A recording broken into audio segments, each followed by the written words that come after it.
ಮತ್ತೆ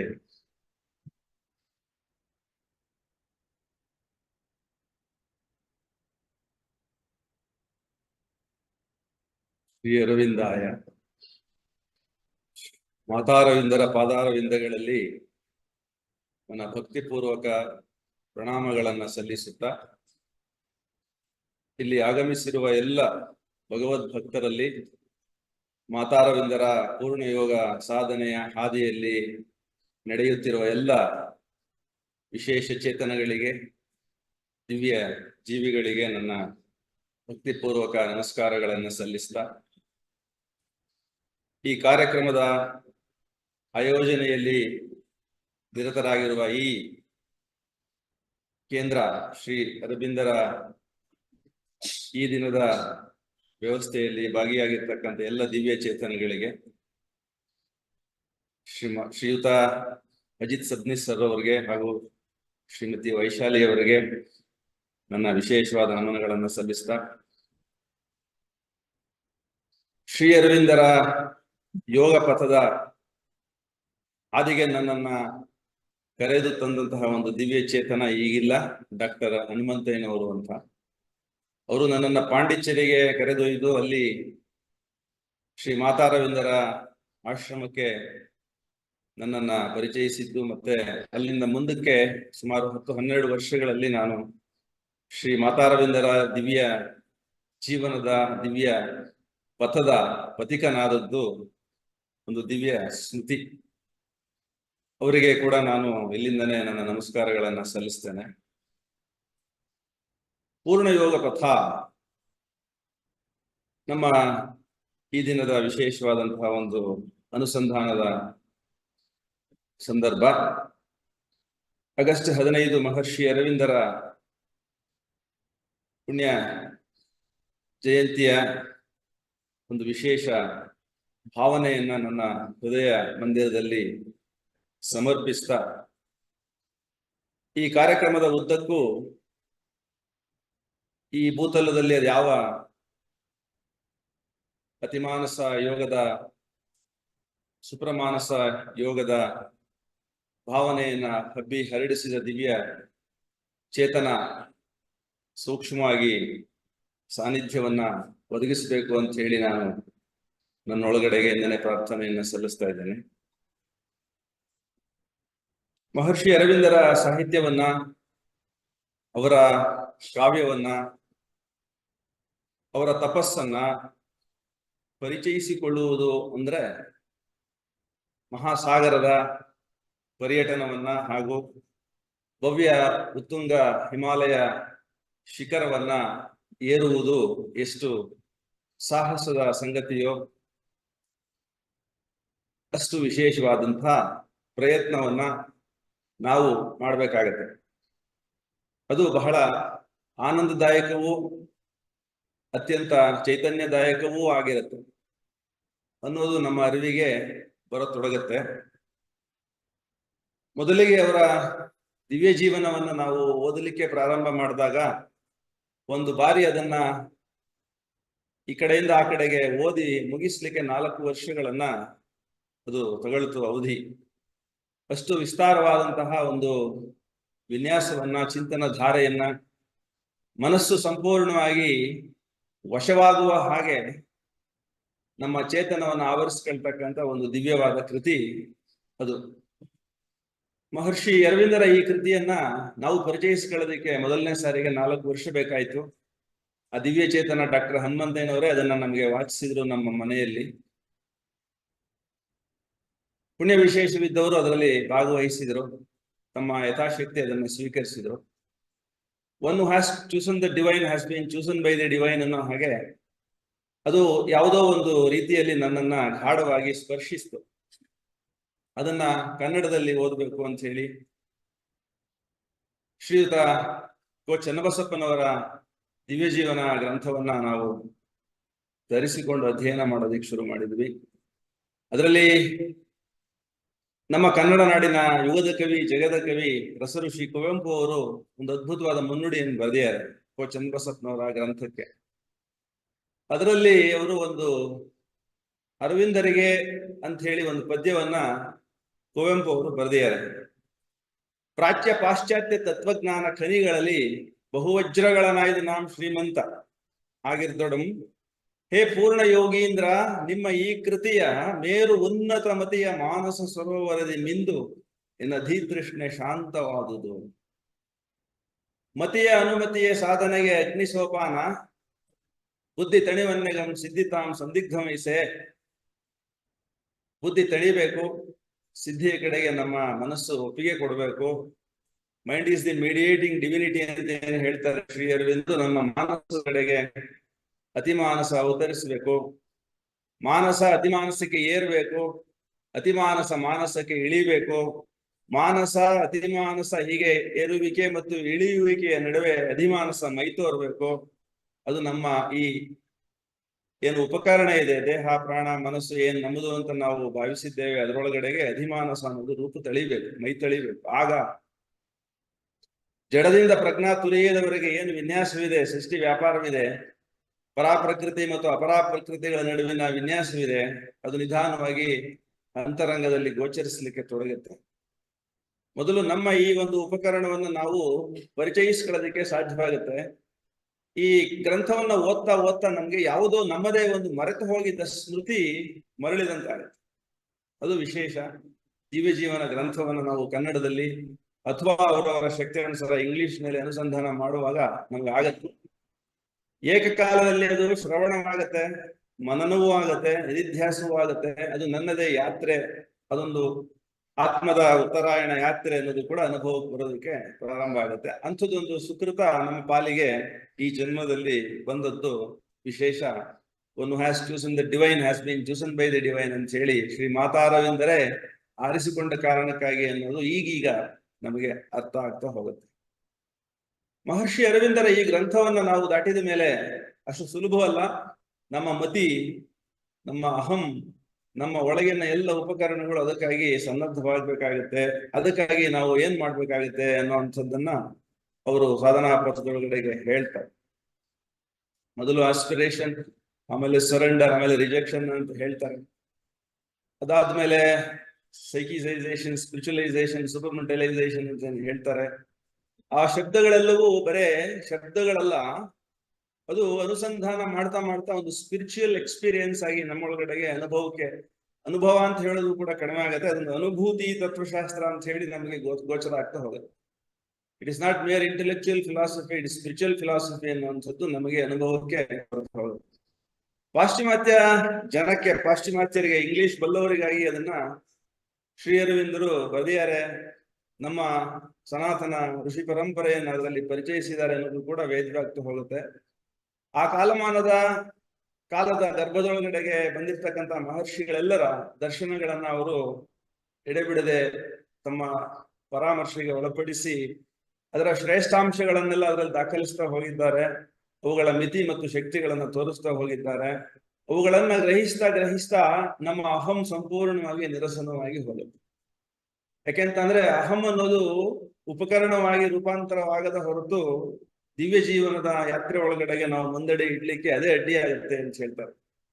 ಈಗೋ was the helper and is the bar ಅಂತ ಕೂಡ ಶ್ರೀ ಅರವಿಂದರು ಹೇಳ್ತಾರೆ. ಹಾಗಾಗಿ ನಮ್ಮ ಅಹಂ ಅನ್ನೋದು ಕೂಡ ದಿವ್ಯವಾದ ಉಪಕರಣವಾಗಬೇಕು, ಸ್ವೀಕಾರಾನುಕೂಲಕ್ಕೆ ಯೋಗ್ಯವಾಗಬೇಕು ಆ ಉಪಕರಣ. ಆಗ ಮಾತ್ರವೇ ನಮಗೆ ಮುಂದೆ ಅಡಿ ಇಡ್ಲಿಕ್ಕೆ ಅದು ಪರ್ಮಿಷನ್ ಕೊಡುತ್ತೆ. ಅದಕ್ಕೆ ಅನುಮತಿಯ ಸಾಧನೆಗೆ ಅಗ್ನಿ ಸೋಪಾನ ಅಂತ ಹೇಳಿ ಮಹಾಕವಿ ಕುವೆಂಪು ಅವರು ಹೇಳಿದ್ರು.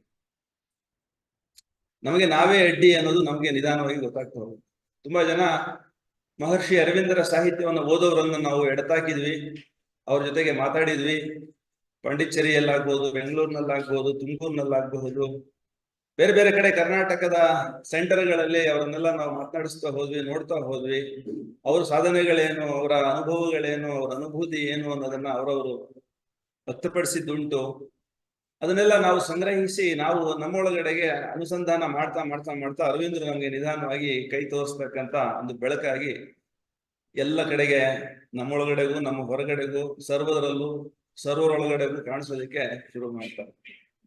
ಇದು ಮಹರ್ಷಿ ಅರವಿಂದರ ಯೋಗ ಪಥದೊಳಗಡೆಗೆ ಅಡಿ ಇಡ್ತಾ ವೈಯಕ್ತಿಕವಾಗಿ ಆದ ಅನುಭವ.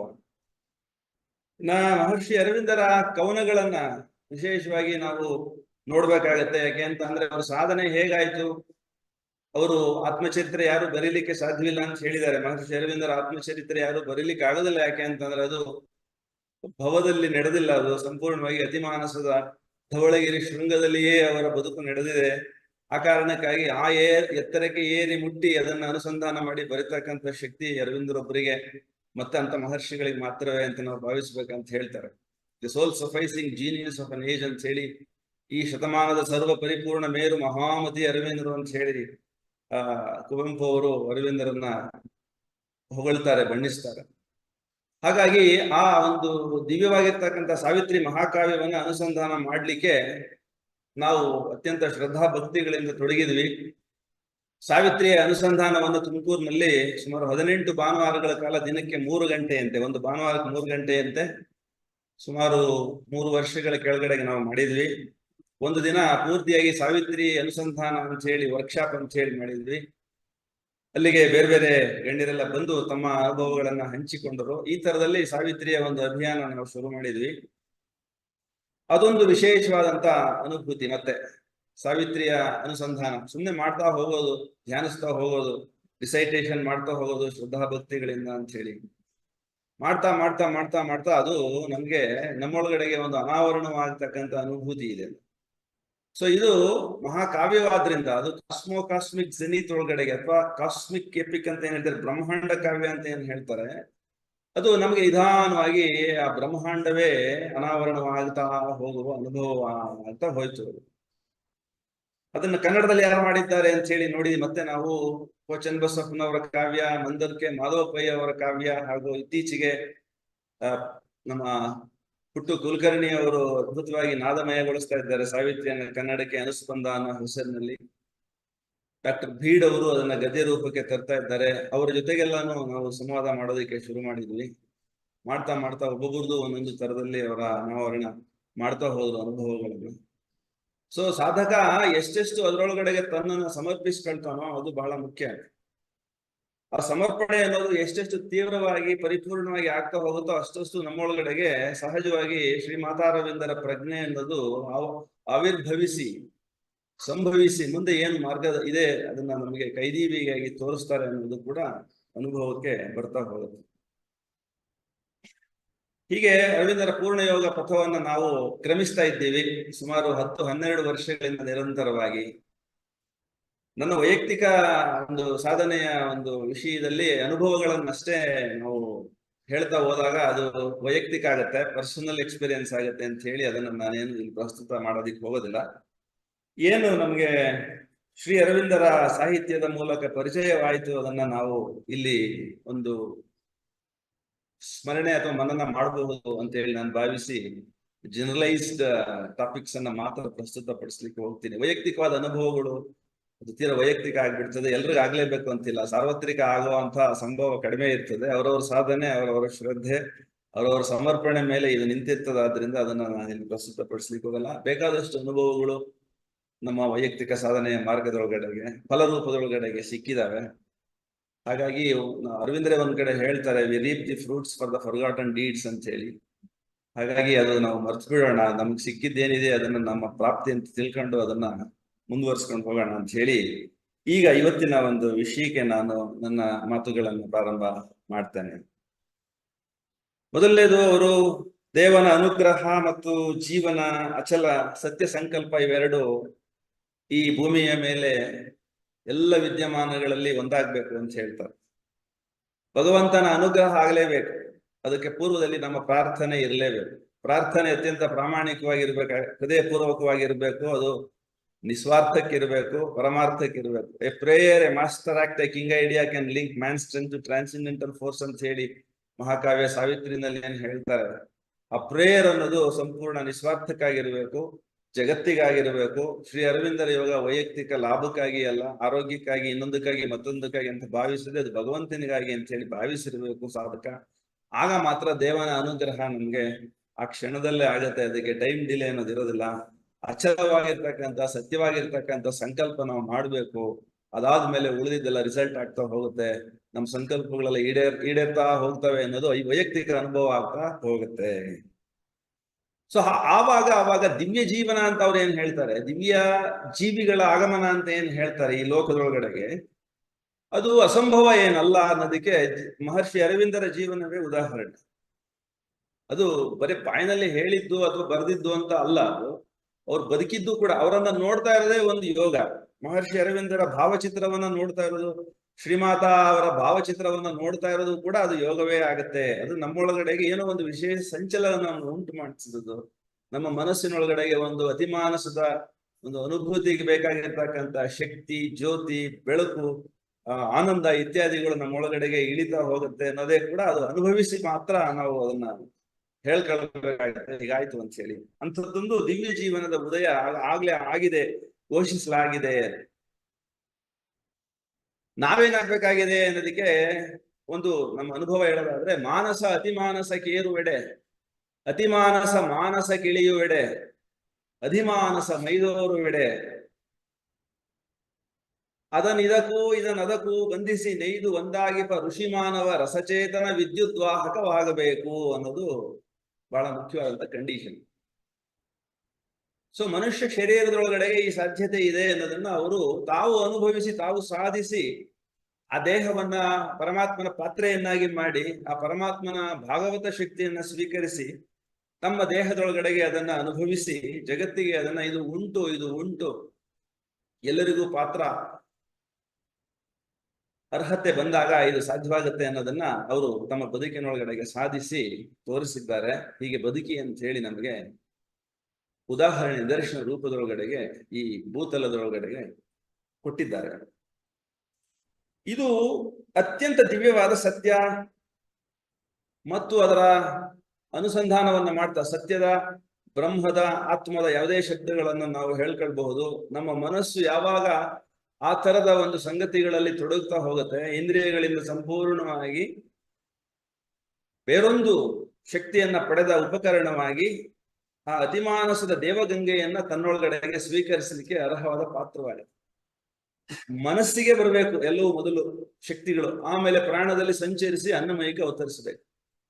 ಸೊ ಮನಸ್ಸು ಮೀಡಿಯೇಟಿಂಗ್ ಡಿವಿನಿಟಿ ಅಂತ ಕರೆದದ್ದು ಆ ಕಾರಣಕ್ಕಾಗಿ. ಅನ್ನಮಯಕ್ಕೂ ಮತ್ತು ಆನಂದಮಯಕ್ಕೂ ನಡುವಿನ ಸಂಪರ್ಕ ಸೇತು ಅದು ಪ್ರಾಣದೊಳಗಡೆಗೆ ಏನ್ ತರಬೇಕು ಅಂದ್ರೆ, ಮೇಲಿಂದ ಆ ಒಂದು ವಿಜ್ಞಾನವನ್ನು ತರಬೇಕು, ಮೊದಲು ಸ್ವೀಕರಿಸಬೇಕು, ಸ್ವೀಕಾರಕ್ಕೆ ಯೋಗ್ಯವಾದ ಪಾತ್ರವಾಗಬೇಕು. ಆವಾಗ ಅದಕ್ಕೆ ಬರುತ್ತೆ, ಏನ್ ಬರುತ್ತೆ ಅದನ್ನ ಆ ಪ್ರಾಣಮಯದೊಳಗಡೆಗೆ, ಅನ್ನಮಯದೊಳಗಡೆಗೆ ಅದು ಇಳಿಸ್ತಾ ಹೋಗುತ್ತೆ. ಅವಾಗ ಅನ್ನಮಯ ಒಂದು ಪಾತ್ರವಾಗಿ ನಮಗೆ ಈ ಜಗತ್ತಿಗೆ ಆ ಶಕ್ತಿಯನ್ನು ಹರಿಸ್ಲಿಕ್ಕೆ ಸ್ರೋತವಾಗಿ ಒಂದು ದಿವ್ಯ ಗಂಗೆಯನ್ನು ಹರಿಸ್ಲಿಕ್ಕೆ ಒಂದು ಪಾತ್ರ ಅಂತಂದ್ರೆ ಒಂದು ಚಾನಲ್ ಆಗಿ ನಮ್ಗೆ ಕೆಲಸ ಮಾಡ್ಕೊಡುತ್ತೆ.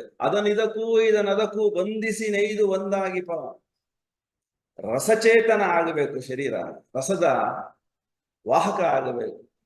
ವಿದ್ಯುತ್ ವಾಹಕ ಹೇಗೆ ರೋಧವನ್ನು ಕಡಿಮೆ ಮಾಡ್ಕೊಳ್ತಾ ಎಲೆಕ್ಟ್ರಿಸಿಟಿ ಅದರೊಳಗಡೆಗೆ ಅಗಾಧ ವೇಗದಲ್ಲಿ ಸಂಚರಿಸ್ತದೆಯೋ, ಹಾಗೆ ಮನುಷ್ಯ ಶರೀರದೊಳಗಡೆಗೆ ಆ ಒಂದು ಅತಿಮಾನಸದ ಶಕ್ತಿ, ಜ್ಯೋತಿ, ಆನಂದಗಳು ಅವತರಿಸಲಿಕ್ಕೆ ಸಾಧ್ಯವಾಗುತ್ತೆ.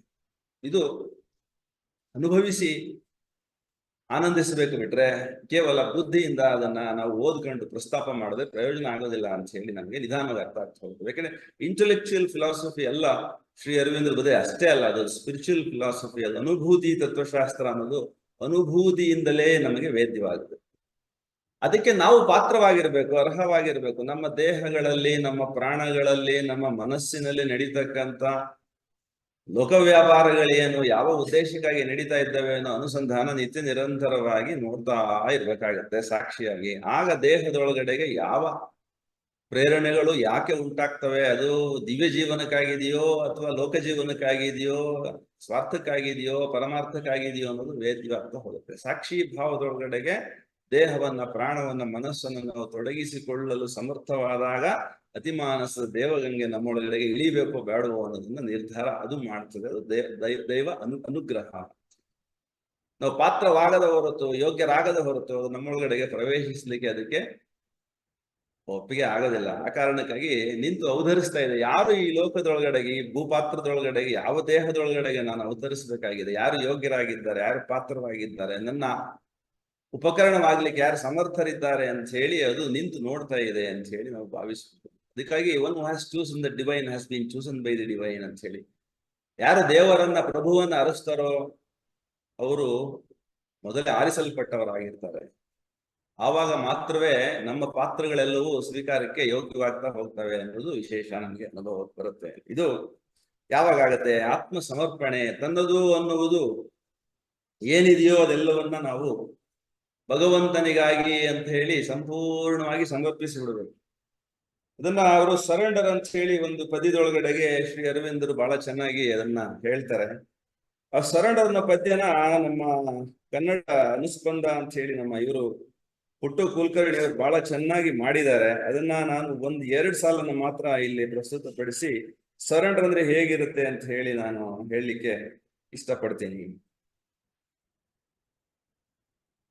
ನನ್ನ ದೇಹವಿದು ಯಂತ್ರ ತಾನಾಗಿ ನಿನಗೀಗ ಭವದ ವಸ್ತು ಅಂತ ಹೇಳಿ ಹೇಳ್ತಾರೆ. ಅಂದ್ರೆ ಯಾವುದು ಈ ದೇಹ ಇದೆ ಅದು ವಿಶೇಷವಾಗಿ ಈ ಒಂದು ಪ್ರಕೃತಿ ಮಾತೆಯ ಒಂದು ಕೃಪೆ, ಪಂಚಭೂತಗಳಿಂದಾಗಿರ್ತಕ್ಕಂಥ ಪಂಚಕೋಶಗಳಿಂದಾಗಿರ್ತಕ್ಕಂಥ ಒಂದು ವಿಶೇಷವಾದ ಉಪಕರಣ, ಅದು ಸಾಧನ. ಅದು ಭವದ ವಸ್ತು, ಅದು ಪ್ರಕೃತಿ. ಅದು ಅದನ್ನ ಉಳಿಸಿದೆ, ಬೆಳೆಸಿದೆ, ತನಗೆ ಬೇಕಾದ ಹಾಗೆ ಬಳಸ್ಕೊಳ್ಳೋ ಅಧಿಕಾರ ಅದರ ಮೇಲೆ ಹೊಂದಿದೆ. ಪ್ರಕೃತಿ ವ್ಯಾಪಾರಕ್ಕಾಗಿ ದೇಹ ಸದಾ ಸಿದ್ಧ ಇರಬೇಕು. ಆ ವ್ಯಾಪಾರಗಳೆಲ್ಲವೂ ಪರಾಪ್ರಕೃತಿಯ ಒಪ್ಪಿಗೆಯನ್ನ ಪಡೆದವಾಗಿರ್ಬೇಕು. ಸೊ ಪರಾಪ್ರಕೃತಿ ನಮ್ಮೊಳಗಡೆ ಕೆಲಸ ಮಾಡ್ಲಿಕ್ಕೆ ನಾವು ಅಪರಾಪ್ರಕೃತಿಯನ್ನ ಶುದ್ಧಗೊಳಿಸ್ಬೇಕು ಅಂತ ಈ ಪಂಚಭೂತಾತ್ಮಕವಾದ ಪಂಚಕೋಶಗಳಿಂದಾಗಿರ್ತಕ್ಕಂಥ ಈ ದೇಹವನ್ನ ಪರಾಪ್ರಕೃತಿಗೆ ಸದಾಕಾಲ ತೆರೆದಿಡಬೇಕು. ನಿತ್ಯತ್ವದೊಳಗೆ ನಿನ್ನ ಪೂಜಿಸಲು ನನ್ನ ಆತ್ಮ ಮಾತ್ರ ಉಳಿಸು. ಆ ಟ್ರಾನ್ಸ್ಫಾರ್ಮೇಶನ್ ಅನ್ನೋ ಪದ್ಯದ ಕಡೆ 2 ಸಾಲುಗಳನ್ನ ಹೀಗೆ ತಂದೆಯಲ್ಲ. ನಿತ್ಯತ್ವದೊಳಗಡೆಗೆ ನಿತ್ಯ ಪೂಜಿಸಲು ಆತ್ಮ ಮಾತ್ರ ಉಳಿಸು. ಪ್ರಜ್ಞೆ ಇದು. ನಮ್ಮ ಶರೀರದೊಳಗಡೆ ನಾವು ಇರ್ತಾ ಅರವಿಂದರು ಇದ್ದದ್ದು ಹಾಗೆ, ಶರೀರ ಮಾತ್ರ ಪಾಂಡಿಚೇರಿಯಲ್ಲಿ ಇತ್ತು, ಆದರೆ ಅವರು ಇದ್ದದ್ದು ನಿತ್ಯತ್ವದಲ್ಲಿ. ಅಲ್ಲಿ ಪರಾಶಕ್ತಿಗಳನ್ನ ಅಪರಾಪ್ರಕೃತಿಗೆ ಎಳೆದು ತರ್ತಕ್ಕಂಥ ಭಗೀರಥ ಸಾಹಸದಲ್ಲಿ ಅವರು ನಿರತರಾಗಿದ್ರು. ಆ ಭಗೀರಥ ಸಾಹಸದೊಳಗಡೆ ನಿರತರಾಗಿದ್ದು ಅನ್ನಮಯ ಅಲ್ಲ, ಅದಷ್ಟೇ ಅಲ್ಲ, ಅದು ಅದಕ್ಕೆ ಆಧಾರವಾಗಿತ್ತು. ಹಾಗೆ ನಮ್ಮ ಶರೀರವು ಕೂಡ ಆಧಾರವೇ, ಪಂಚಭೂತಾತ್ಮಕವೇ, ಪಂಚಭೂತಗಳಿಂದ ನಿಯಂತ್ರಿಸಲ್ಪಡ್ತಾ ಇರುವಂತಹದ್ದೇ ಹೌದು. ಆದ್ರೆ ಅದಕ್ಕೆ ವಿಶೇಷವಾದ ಸಾಮರ್ಥ್ಯ ಬರೋದು ಯಾವಾಗ ಅಂದ್ರೆ ಅಪರಾಪ್ರಕೃತಿಯನ್ನ ಸಂಪೂರ್ಣವಾಗಿ ನಾವು ಸಂಯಮಿಸಿ, ಅದು ಯಾವ ಸಾಧನೆಗಳಾದ್ರೂ ಆಗಬಹುದು. ಭಕ್ತಿ ಯೋಗ ಇರಬಹುದು, ಕರ್ಮಯೋಗ ಇರಬಹುದು, ಜ್ಞಾನ ಯೋಗ ಇರಬಹುದು, ಪಾತಂಜಲ ಯೋಗ ಇರಬಹುದು, ಯಮ ನಿಯಮ ಆಸನ ಪ್ರಾಣಾಯಾಮ ಪ್ರತ್ಯಾಹಾರ ಧ್ಯಾನ ಧಾರಣ ಸಮಾಧಿ ಅಂತ ಅಷ್ಟಾಂಗ ಮಾರ್ಗ ಇರಬಹುದು. ಪಾತ್ರ ಸರಿಯಾಗಬೇಕು, ಪಾತ್ರ ಸಿದ್ಧವಾಗಬೇಕು ಅನ್ನೋದಕ್ಕೆ ಈ ಯೋಗಗಳನ್ನ ನಮ್ಮ ಟ್ರೆಡಿಷನಲ್ ಪರಂಪರೆ ಅಂತ ಹೇಳಿ ನಾವೇನ್ ನೋಡ್ತೀವಿ. ಯೋಗ ಪರಂಪರೆ ಒಳಗಡೆಗೆ ನಮ್ಗೆಲ್ಲ ಹೇಳಿದ್ದು ಆ ಕಾರಣಕ್ಕಾಗಿ. ಮಾನವನ ಯಾತ್ರೆ ಒಳಗಡೆಗೆ ಸಹಕಾರ ಮೊದಲನೇದು ನಮ್ಗೆ ಕೊಡ್ಬೇಕಾಗಿರುವಂಥದ್ದು ಅನ್ನಮಯ ಅಂತ ಹೇಳಿ. ಈ ಅನ್ನಮಯದ ಪಾತ್ರ ಬಹಳ ಮುಖ್ಯವಾದದ್ದು ಪೂರ್ಣ ಯೋಗದೊಳಗಡೆಗೆ. ಅದನ್ನ ನಾವು ಸರಿ ಮಾಡ್ಕೊಳ್ಬೇಕು. ಸಿಂಥಸಿಸ್ ಆಫ್ ಯೋಗದೊಳಗಡೆಗೆ, ಯೋಗ ಸಮನ್ವಯ ಗ್ರಂಥದೊಳಗಡೆಗೆ ಅದನ್ನ ಬಹಳ ಚಂದ ಅರವಿಂದರು ಹೇಳ್ತಾ ಹೋಗ್ತಾರೆ. ಅದ್ರ ಪ್ರೋಸ್ ಅಂಡ್ ಕಾನ್ಸ್ ಏನು, ಅದ್ರ ಅಡ್ವಾಂಟೇಜಸ್ ಏನು ಅಂತ ಹೇಳಿ. ಸೊ ಯಾವ ಯೋಗವೂ ಕೂಡ ಆತ್ಯಂತಿಕವಾಗಿ ನಮಗೆ ತಗೊಂಡೋಗಿ ಒಂದು ಗುರಿಯನ್ನ ಮುಟ್ಟಿಸ್ಲಿಕ್ಕೆ ಸಾಧ್ಯವಿದೆ ಅಂದ್ರೆ ಹೌದು, ಮುಟ್ಟಿಸ್ತವೆ. ಆದ್ರೆ ಪೂರ್ಣ ಯೋಗ ಪಥಕ್ಕೆ ಬರ್ಬೇಕಾದ್ರೆ ಪರ ಮತ್ತು ಅಪರಾ ಪ್ರಕೃತಿ ಎರಡೂ ಸಮನ್ವಯವಾಗಬೇಕಾದ್ರೆ ಈ ಎಲ್ಲ ಯೋಗಗಳ ಅನುಸಂಧಾನವನ್ನಾದ್ರೂ ಮಾಡಬಹುದು, ಅಥವಾ ಬರೀ ಶ್ರೀ ಮಹರ್ಷಿ ಅರವಿಂದರ ಪೂರ್ಣ ಯೋಗ ಸಾಧನೆಯನ್ನಾದ್ರೂ ಮಾಡಬಹುದು. ಅದಕ್ಕಾಗಿ ಅವರು ಸ್ಟ್ರೆಸ್ ಮಾಡಿ ಇದನ್ನೇ ಈ ಮಾರ್ಗವೇ ಅಂತ ಹೇಳಿ ಅವರು ಹೇಳಿಲ್ಲ. ಅವರು ಕೂಡ ಯಾವ ತರದಲ್ಲಿ ಸಾಧನೆ ಮಾಡಿದ್ರು ಅನ್ನೋದನ್ನು ಕೂಡ ನಾವು ಊಹಿಸಿ, ಕಲ್ಪಿಸಿ, ಭಾವಿಸಿ ತಕ್ಕಮಟ್ಟಿಗೆ ದರ್ಶನ ಮಾಡ್ಕೊಳ್ಬೇಕಾಗತ್ತೆ. ಅದಕ್ಕಾಗಿ ಈ ಪದ್ಯಗಳನ್ನ ನಾವು ಓದ್ಕೊಳ್ಬೇಕಾಗುತ್ತೆ. ಸಾವಿತ್ರಿಗೂ ಅಧ್ಯಯನಕ್ಕೂ ಮುಂಚೆ ಅವರೆಲ್ಲ ಪದ್ಯಗಳನ್ನ ಈ ಸಾಧನೆಗೆ ಪೂರಕವಾದ ಟ್ರಾನ್ಸ್ಫಾರ್ಮೇಶನ್ಸ್ ಅಂತ ಏನು ಅವ್ರು ಮಾಡ್ಕೊಂಡಿದ್ದಾರೆ, ಸರೆಂಡರ್ ಅಂತ ಏನ್ ಮಾಡ್ಕೊಂಡಿದ್ದಾರೆ, ಅದನ್ನ ಎಲ್ಲೆಲ್ಲಿ ಮಾಡ್ಕೊಂಡಿದ್ದಾರೆ, ಹೇಗೆ ಮಾಡ್ಕೊಂಡಿದ್ದಾರೆ, ಆ ಶಬ್ದಗಳಲ್ಲಿ ಯಾವ ಒಂದು ಬೆಳಕು, ಯಾವ ಒಂದು ಜ್ಯೋತಿ, ಯಾವ ಒಂದು ಶಕ್ತಿ ಇದೆ, ಅದು ಆ ಕಂಟೆಂಟ್ ಎಷ್ಟಿದೆ ಅನ್ನೋದೆಲ್ಲ ನಮ್ಗೆ ಅದು ಫೀಲ್ ಆಗ್ತಾ ಹೋಗುತ್ತೆ. ಅದನ್ನ ನಾವು ಅಧ್ಯಯನ ಮಾಡ್ತಾ ಮಾಡ್ತಾ ಎಷ್ಟು ಬಾರಿ ಅದನ್ನ ಸ್ಮರಿಸ್ತೀವೋ ಅಷ್ಟು ಬಾರಿ ನಮ್ಮೊಳಗಡೆಗೆ ಆ ಶಕ್ತಿ ಬಿಟ್ಕೊಡುತ್ತೆ, ಪಾತ್ರ ಸಿದ್ಧ ಆಗ್ತಾ ಹೋಗುತ್ತೆ. ಸರ್ವಾಂಗೀಣವಾದ ಆತ್ಮ ಸಮರ್ಪಣೆಗೆ ಈ ಉಪಕರಣ ಸಿದ್ಧವಾಗೋದು ಆವಾಗ ಏನಾಗುತ್ತೆ, ಯಾವಾಗ ಶರೀರದೊಳಗಡೆಗೆ ಎಲ್ಲವೂ ಸಮರ್ಪಿತ ಅಂತ ಆಗುತ್ತೋ ವೈಯಕ್ತಿಕ ಅಹಂ ಅನ್ನೋದು, ವೈಯಕ್ತಿಕ ಇಚ್ಛೆ ಅನ್ನೋದಕ್ಕೆ ಅವಕಾಶ ಇಲ್ಲ. ಸಮರ್ಪಿತವಾದ ಯಾವ ಸಾಧಕನಿಗೂ ವೈಯಕ್ತಿಕವಾದ ಬಯಕೆಗಳೇನೂ ಇರೋದಕ್ಕೆ ಸಾಧ್ಯ ಇಲ್ಲ. ಅದಕ್ಕಾಗಿ ಒಂದ್ ಕಡೆ ಹೇಳ್ತಾರೆ, ನನ್ನ ಸಾಹಸ ನಿನ್ನದ ಪನ್ನೆಗಂ ಸೋಲೆ ಬರಲಿ. ಅಹಂಕಾರವನ್ನೇ ಬಲಿವನ್ನೆಗಂ ಸೋಲೆ ಬರಲಿ. ಲಾಭ ಗುರುಲಾಭೋಪನ್ನೆಗಂ ನಷ್ಟ ಬರಲಿ. ಇದು ಸಾಧಕನ ಮನಸ್ಥಿತಿ ಆಗಬೇಕು. ಏನಾದ್ರೂ ಲಾಭ ಆಗೋದಾದ್ರೆ ಗುರುವಿನ ಲಾಭವಾಗಲಿ. ಸಾಹಸ ಏನಾದ್ರೂ ಇದ್ರೆ ಭಗವಂತನ ಸಾಹಸ ಮಾತ್ರ ಆಗಿರಲಿ ಇದರಲ್ಲಿ ನಡೆಯುವಂಥದ್ದೆಲ್ಲ. ಹೀಗೆ ಸರ್ವ ಸಮರ್ಪಿತನಾದವನಿಗೆ ಬದುಕೆಲ್ಲವೂ ಭಗವಂತನದೇ ಆಗಿ ಲೀಲೆಯಾಗಿ ಲೋಕದ ಕಾರಣಕ್ಕಾಗಿ ನಡೀತಾ ಇದೆ ಅನ್ನೋದು ಗೋಚರವಾಗ್ತಾ ಹೋಗುತ್ತೆ. ಆವಾಗ ಅಹಂ ಅನ್ನೋದು ಒಂದು ದೈವಿ ಉಪಕರಣವಾಗಿ ಕಾರ್ಯ ಮಾಡ್ತಾ ಇರುತ್ತೆ. ಈ ಭವದ ಈ ವಸ್ತುವನ್ನ ಯಂತ್ರವನ್ನ ನಿರ್ವಹಿಸ್ತಾ ಇರ್ತದೆ. ಅದರದೇ ಆದ ಎಕ್ಸಿಕ್ಯೂಷನ್ಸ್ ಎಲ್ಲ ನಿಲ್ಲಿಸಿರ್ತದ. ಆವಾಗ ಮಾತ್ರವೇ ಆ ಪರಾಶಕ್ತಿ ನಮ್ಮೊಳಗಡೆಗೆ ಕೆಲಸ ಮಾಡ್ಲಿಕ್ಕೆ ಒಪ್ಪಿಗೆ ಕೊಟ್ಟು ಬರ್ತಾ ಹೋಗುತ್ತೆ. ಇದು ಸರ್ವಾಂಗೀಣ ಆತ್ಮ ಸಮರ್ಪಣೆಯಿಂದ ಸಾಧ್ಯ. ಅದಾಗ್ತಾ ಆಗ್ತಾನೆ ನಮಗೆ ಪರಬ್ರಹ್ಮನ ಸರ್ವಂತರ್ಯಾಮಿತ್ವದ ಈಶಾವಾಸ್ಯಮಿದಂ ಸರ್ವಂ ಅಂತ ಏನು ಉಪನಿಷತ್ತು ಘೋಷಿಸ್ತಾ ಇದೆ, ಏನನ್ನ ನೋಡಿದ್ರು ಕೂಡ ಆನಂದವೇ ಆಗುತ್ತೆ, ಎಲ್ಲ ಚಂದವೇ ಆಗುತ್ತೆ. ಯಾವ ಶರೀರ, ಸಣ್ಣದೊಂದು ಶರೀರ ನಡ್ಕೊಂಡು ಹೋಗ್ತಾ ಒಂದು ಇರುವೆ ಹೋಗ್ತಾ ಇದ್ರು ಕೂಡ ಬ್ರಹ್ಮವೇ ಚಲಿಸ್ತಾ ಇದೆ ಅಂತ ಅನ್ನೋ ಅನುಭವ ಆಗ್ತದೆ. ಏನನ್ನು ನೋಡಿದ್ರು ಕೂಡ ಬ್ರಹ್ಮದ ಅನುಸಂಧಾನವೇ ಆಗುವ ಒಂದು ಸಾಧ್ಯತೆ ನಮಗೆ ಗೋಚರಿಸ್ತದೆ. ಇದು ಆತ್ಮ ಸಮರ್ಪಿತನಾದ ಸಾಧಕನಿಗೆ ಆಗ್ತಕ್ಕಂಥ ವೈಯಕ್ತಿಕ ನೆಲೆಯ ಅನುಭವಗಳು. ಈ ಜಗತ್ತಿನಲ್ಲಿ ಊರ್ಧ್ವಲೋಕದ, ಪ್ರಾಣಲೋಕದ, ಮನೋಲೋಕದ, ವಿಜ್ಞಾನ ಲೋಕದ ಬದುಕಿಗೂ ಕೂಡ ಅವನಿಗೆ ಅವಕಾಶ ಉಂಟಾಗುತ್ತೆ. ಶರೀರ ಇಲ್ಲಿ ಇರ್ತದೆ, ಆದ್ರೆ ಪರವಶವಾದಂತಹ ಒಳಗಿನ ಏನು ಉಪಕರಣಗಳಿದಾವೆ, ಪ್ರಾಣ, ಮನ, ಬುದ್ಧಿ, ಇವೆಲ್ಲವೂ ಕೂಡ ಆಯಾಯ ಲೋಕಗಳಲ್ಲೂ ಕೂಡ ಕಾರ್ಯಾಚರಣೆ ಮಾಡೋದಕ್ಕೆ ಸಮರ್ಥವಾಗ್ತಾ ಹೋಗ್ತವೆ, ತಮ್ಮನ್ನ ಪರಿಪೂರ್ಣಗೊಳಿಸ್ಕೊಳ್ತಾ ಹೋಗ್ತವೆ. ಸೊ ದೇಹ ಅನ್ನೋದು, ಪ್ರಾಣ ಅನ್ನೋದು, ಮನಸ್ಸು ಅನ್ನೋದು, ಸತ್ತು ಚಿತ್ತು ಆನಂದ ಅನ್ನೋದು ನಡುವಿನ ಕೊಂಡಿಯಾಗಿ ಈ ಮಾನಸ ಅಂತ ಏನು ಶ್ರೀ ಅರವಿಂದರು ಪ್ರಸ್ತಾಪ ಮಾಡ್ತಾರೆ, ಅದ್ರ ಕಾರ್ಯವೇ ಇದು. ಈ 7 ಸತ್ತೆಯ ತಂತುಗಳು ಒಂದಾಗಿ ಹೋಗ್ತವೆ. ಅದಾದ ಅನುಭವ ಆದಾಗಲೇ ಪರಬ್ರಹ್ಮದ ಸರ್ವಂತರ್ಯಾಮಿತ್ವದ ಅನುಸಂಧಾನ ಅಥವಾ ದರ್ಶನ ಆಗ್ತಾ ಹೋಗುತ್ತೆ. ಇನ್ನು ಶರಣಾಗತಿ ಅಂತ ಹೇಳಿ ಒಂದು ಮಾತು ಹೇಳ್ತಾರೆ. ಶರಣಾಗತಿ ಅನ್ನುವಂಥ ಮಾತೇನಿದೆ, ಇದು ಬಹಳ ವಿಶೇಷವಾದಂತ ಬರೀ ಮಾತಲ್ಲ, ಅದೊಂದು ಅವಸ್ಥೆ. ಪ್ರತಿ ಕ್ಷಣ ನಮ್ಮ ಎಲ್ಲ ಕ್ರಿಯೆಗಳು, ಕಲಾಪಗಳು, ಚಿಂತನೆಗಳು, ಭಾವನೆಗಳು, ಆಲೋಚನೆಗಳು ಕೂಡ ಊರ್ಧ್ವಮುಖದಿಂದ ಕೆಳಗಡೆಗೆ ಅವತರಿಸಿ ದೇವತಾ ಶಕ್ತಿಗಳಲ್ಲಿ ನಾವು ಲೀನವಾಗ್ತಕ್ಕಂಥ ಅವಕಾಶ ಮಾಡಿಕೊಡೋದೇ ಇದು ಶರಣಾಗತಿ. ಶರಣಾಗತಿ ಆಗದೆ ಹೋದ್ರೆ ಹರಿವಿಗೆ ಅಡ್ಡಿಯಾಗುತ್ತೆ. ಹರಿವು ಅಂತಂದ್ರೆ ದೇವತಾ ಶಕ್ತಿ ಅತಿಮಾನಸದ ಗಂಗೆ ಮಾನಸಕ್ಕೆ ಇಳಿಯುವಾಗ ಅಡ್ಡಿ ಆಗುವಂಥದ್ದೇ ಇದೆ. ಅಹಂ ಅನ್ನುವಂಥದ್ದು ಸಂಪೂರ್ಣವಾಗಿ ಈ ಶರಣಾಗತಿಯನ್ನ ಹಿಂದೆನೆ ಹಿಂಬಾಲಿಸ್ತಾನೆ ಇರುತ್ತದೆ.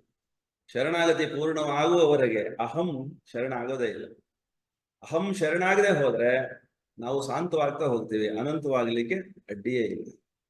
ಅದಕ್ಕಾಗಿ ಅನಂತ ತಾನೇ ಅನಂತ ರೂಪದೊಳಗೆ ಅನಂತ ನಾಮರೂಪಗಳಲ್ಲಿ ಆಗ್ತಾ ಇದ್ದಾನೆ. ಅನಂತ ತಾನು ಅನಂತವಾಗಿ ಆಗುತ್ತಿವನು ನಿತ್ಯ ಯೋಗಿ. ಯೋಗಿಯಾದವನು ಈ ಶರಣಾಗತಿಯನ್ನು ಹೊಂದಿರ್ತಾನೆ. ಅನಂತದಲ್ಲಿ ಅನಂತ ನಾಮರೂಪಗಳಲ್ಲಿ ತನ್ನಲ್ಲಿ ಆ ಅನಂತ ನಾಮರೂಪಗಳನ್ನು ಏಕಕಾಲದಲ್ಲಿ ಏಕವೀಕ್ಷಣೆಯಲ್ಲಿ ಅಖಂಡೈಕವಾಗಿ ಸಾಕ್ಷಿ ಭಾವದಲ್ಲಿ ನೋಡಬಲ್ಲವನು ಅಂತ ಹೋಗ್ತಾನೆ. ಇದು ಬಹಳ ಮುಖ್ಯವಾಗಿ ಶ್ರೀ ಅರವಿಂದರ ಯೋಗ ಸಾಧನೆ ಒಳಗೆ ನಡೀತಕ್ಕಂಥ ಪಥಿಕನಿಗೆ ಇಂಪಾರ್ಟೆಂಟ್ ಆಗಿ ಬೇಕಾಗತ್ತೆ. ಚಿತ್ತ, ಮನ, ಬುದ್ಧಿ, ಅಹಂ ಇವು ನಮಗೆ ಪರಿಚಯ ಇದೆ ಸ್ವಲ್ಪ ಮಟ್ಟಿಗೆ. ಎಂಥವ್ರಿಗೂ ಕೂಡ ಇವನು ಕೇಳಿದ ಶಬ್ದಗಳು ಸ್ವಲ್ಪ ಗೊತ್ತಿದೆ ಅಂತ ಹೇಳ್ತಾರೆ. ಚಿತ್ತ ಅಂದ್ರೆ ಏನು, ಮನಸ್ಸು ಅಂದ್ರೆ ಏನು, ಬುದ್ಧಿ ಅಂದ್ರೆ ಏನು, ಅಹಂ ಅಂದ್ರೆ ಏನು ಗೊತ್ತಿದೆ ಅಂತ ಗೊತ್ತಿರ್ತದೆ. ಶಬ್ದಗಳಾದ್ರೂ ಗೊತ್ತಿರ್ತದೆ. ಅವುಗಳ ಕಾರ್ಯವೈಖರಿಗಳು ನಮ್ಮ ಅನುಸಂಧಾನದೊಳಗಡೆ ನಮಗೆ ಬಿಡ್ತಾ ಹೋಗುತ್ತವೆ. ಏನು ಮನಸ್ಸು ಅಂದ್ರೆ ಏನು, ಚಿತ್ತ ಅಂದ್ರೆ ಏನು, ಅಹಂ ಅಂದ್ರೆ ಹೇಗೆ ಕೆಲಸ ಮಾಡುತ್ತದೆ ಒಳಗಡೆಗೆ ಅನ್ನೋದು ಸ್ವಲ್ಪ ಮಟ್ಟಿಗೆ ಅಂತರಾವಲೋಕನದಿಂದ ಆಂತರ್ಯದೊಳಗಡೆಗೆ ಇದ್ದು ಸಾಕ್ಷಿಯಾಗಿ ನೋಡಬಲ್ಲ ಸಾಧನೆಯಿಂದ ನಮಗೆ ವೇದ್ಯವಾಗುತ್ತದೆ. ಹಾಗಾಗಿ ಸ್ವಲ್ಪ ಪರಿಚಯ ಅಂತ ಅನ್ಕೊಳ್ಬಹುದು. ಆದ್ರೆ ದಿವ್ಯವಾಗಿರ್ತಕ್ಕಂಥ ವಿಜ್ಞಾನ ಇದೆ, ದಿವ್ಯವಾದಂಥ ಬುದ್ಧಿ ಅಂತ ನಾವೇನು ಅದನ್ನು ಕರಿತೀವಿ, ಅದು ಆನಂದ ಅಂತ ಏನಿದೆ ಅದು ನಮಗೆ ಅಪರಿಚಿತ. ನಮ್ಮ ಸತ್ತೆಗೆ ಅದು ಪೂರ್ಣವಾಗಿ ಇನ್ನು ಪರಿಚಿತ ಆಗಿಲ್ಲ ಅನ್ನುವಾಗ ನಾವು ಭವದ ವಸ್ತುವಾಗಿ ದೇಹವನ್ನ, ಭವದ ಬದುಕನ್ನ ನಮ್ಮ ಮನಸ್ಸಿನಲ್ಲಿ, ಬುದ್ಧಿಯಲ್ಲಿ, ಅಹಂನಲ್ಲಿ ಅನುಭವಿಸ್ತಾ ಇರ್ತೀವಿ.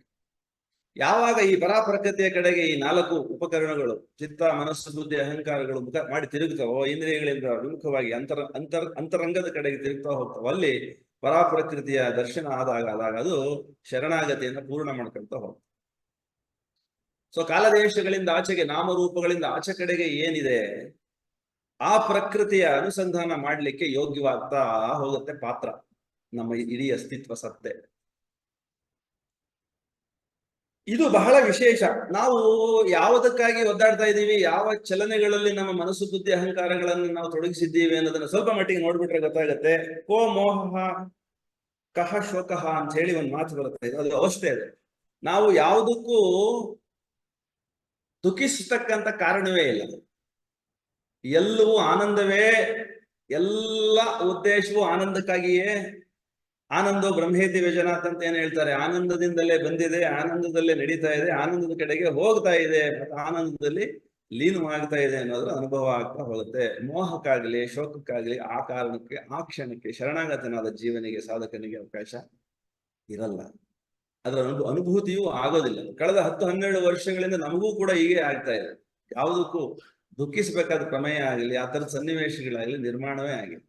ಭೌತಿಕ ಜೀವನದಲ್ಲೂ ಕೂಡ, ನಮ್ಮ ಕಾರ್ಯ ಪ್ರಪಂಚದಲ್ಲೂ ಕೂಡ ನಮ್ಗೆ ಕ್ಲಾಶಸ್ ಅನ್ನೋದು, ಕಾನ್ಫ್ಲಿಕ್ಟ್ಸ್ ಅನ್ನೋದು ಬಂದೇ ಇಲ್ಲ. ಸೊ ಬಹಳ ಇಂಪಾರ್ಟೆಂಟ್ ಆಗಿ ನಾವು ಇದನ್ನ ವೈಯಕ್ತಿಕ ಅನುಭವ ಅಂತ ನಾಗಲೇ ಅದನ್ನೇ ಹೇಳಿದ್ದು. ನಿಮ್ಗೆ ಯಾರು ಪೂರ್ಣ ಯೋಗದೊಳಗೆ ನಡೀತಾ ಹೋಗ್ತಾರೋ ಅವ್ರಿಗೆ ಬದುಕು ಅತ್ಯಂತ ಸಲಿಲ ರೂಪದೊಳಗಡೆ ನಿರಾಯಾಸವಾಗಿ, ನಿರಾತಂಕವಾಗಿ, ಎಲ್ಲವೂ ಒದಗಿಸಿಟ್ಟಂತೆ ನಡೀತಾ ಹೊರಟೋಗ್ಬೋದು.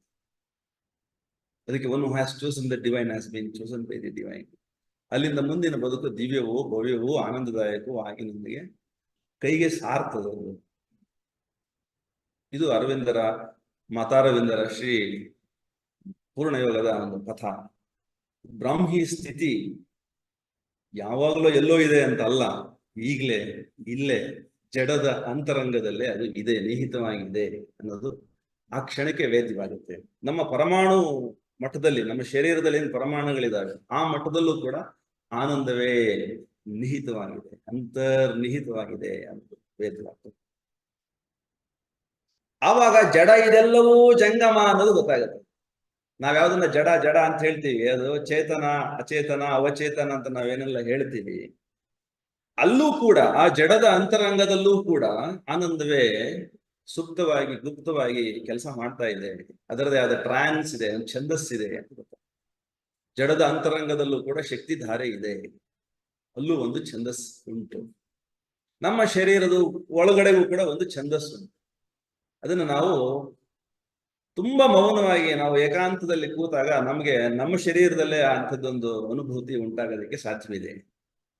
ಸೊ ಇದು ಬಹಳ ವಿಶೇಷವಾಗಿ ನಮ್ಮೊಳಗಡೆಗೆ ನಡೆಯೋದನ್ನು ನಾವು ನೋಡ್ತಾ ಹೋದಾಗ ಜಗತ್ತಿನಲ್ಲಿ ಏನ್ ನಡೀತಾ ಇದೆ ಅನ್ನೋದನ್ನು ಕೂಡ ನೋಡಬಲ್ಲವರಾಗ್ತಾ ಹೋಗ್ತೀವಿ. ಜಗತ್ತು, ಜಗತ್ತಿನ ಆಚೆಗೆ ಇರ್ತಕ್ಕಂಥ ಜಡ ಅಂತ ನಾವೇನ್ ಕರಿತೀವಿ, ಅದು ಜೀವ ಅಂತ ನಾವೇನ್ ಕರಿತೀವಿ, ಈಶ್ವರ ಅಂತ ನಾವೇನ್ ಕರಿತೀವಿ. ಶ್ರೀ ಅರವಿಂದರ ದಿವ್ಯ ಜೀವನದಲ್ಲಿ ಒಂದು ಅಧ್ಯಾಯವೇ ಅದಕ್ಕಾಗಿ ಮೀಸಲಿಟ್ಟಿದ್ದಾರೆ, ಜೀವ ಜಗತ್ತು ಈಶ್ವರ ಅಂತ ಹೇಳಿ. ಅದರ ಅನುಭೂತಿ ಅನುಸಂಧಾನ ಮಾಡ್ತಾ ಮಾಡ್ತಾ ನಮಗೆ ಉಂಟಾಗ್ತಾ ಹೋಗುತ್ತೆ. ಇದು ಅಹಂ ಮತ್ತು ಶರಣಾಗತಿ ಪೂರ್ಣವಾದ ಮೇಲೆ ಆಗ್ತಕ್ಕಂಥ ಅನುಭವ. ಬಹಳ ವಿಶೇಷವಾಗಿ ನಾವು ಅದನ್ನ ಭವ್ಯವಾದ ದಿವ್ಯವಾದ ಅನುಭೂತಿಯನ್ನು ಹೊಂದಲಿಕ್ಕೆ ಬೇಕಾಗಿರುವಂತ ಕಂಡೀಷನ್. ಸಂಪೂರ್ಣ ಮುಕ್ತರಿಗಾಗಿ ಸಮರ್ಪಣ ಅಂತ ಹೇಳಿ ಒಂದು ಮಾತು ಹೇಳ್ತಾರೆ. ಈಗ ನಾವು ಭಗವದ್ಗೀತೆ ಅಧ್ಯಯನ ಜೊತೆಗೆ ಮಾಡ್ತಾ ಇರ್ಬೇಕಾದ್ರೆ ಶ್ರೀ ಅರವಿಂದರು ಆನ್ ಗೀತದೊಳಗಡೆಗೆ ಆ ಭಗವದ್ಗೀತೆಯನ್ನು ಹೇಗೆ ಅನುಸಂಧಾನ ಮಾಡ್ಬೇಕು ಅನ್ನೋದನ್ನು ಕೂಡ ಬಹಳ ಚಂದ ಹೇಳಿದ್ದಾರೆ ಅವರು. ಎರಡೂ ತರದಲ್ಲಿ ಅನುಸಂಧಾನ ಮಾಡ್ಬೋದು ಭಗವದ್ಗೀತೆಯನ್ನ. ಬದ್ಧರಾಗಿರೋರು ಕೂಡ, ಸಂಸಾರದಲ್ಲಿ ಲೌಕಿಕದಲ್ಲಿ ಕಾರ್ಯಪ್ರಪಂಚದಲ್ಲಿ ಬದ್ಧರಾಗಿರೋರು ಕೂಡ ಭಗವದ್ಗೀತೆಯನ್ನು ಅನುಸಂಧಾನ ಮಾಡಬಹುದು. ಅವರಿಗೆ ಮೋಕ್ಷದ ಅಪೇಕ್ಷೆಗಾಗಿ ಅದನ್ನ ಬೋಧಿಸಬಹುದು. ಶ್ರೀ ಅರವಿಂದರ ಒಂದು ವಿವರಣೆ ಒಳಗಡೆ ನಮಗೆ ಸಿಕ್ಕುವಂಥದ್ದು ಏನಂದ್ರೆ, ಸಮರ್ಪಣ ಸಂಪೂರ್ಣ ಮುಕ್ತರಿಗಾಗಿ, ಜಗತ್ತಿನ ರೂಪಾಂತರಕ್ಕಾಗಿ. ಮೊದಲು ತಾವು ರೂಪಾಂತರ ಆಗ್ಬೇಕು, ನಮ್ಮ ಶರೀರಗಳು, ನಮ್ಮ ಮನಸ್ಸುಗಳು, ನಮ್ಮ ಪ್ರಾಣ ಪ್ರವಾಹಗಳು ರೂಪಾಂತರವಾಗಬೇಕು. ಅದಕ್ಕಾಗಿ ಸಂಪೂರ್ಣ ಸಮರ್ಪಣ ಅಂತ ಯಾರು ಭಾವಿಸ್ತಾರೋ ಅವ್ರಿಗೆ ಅವರು ಆ ಒಂದು ಗೀತೆಯ ಬೋಧನೆಯನ್ನ ಶ್ರೀ ಅರವಿಂದರು ಅದರಲ್ಲಿ ಮಾಡ್ತಾರೆ.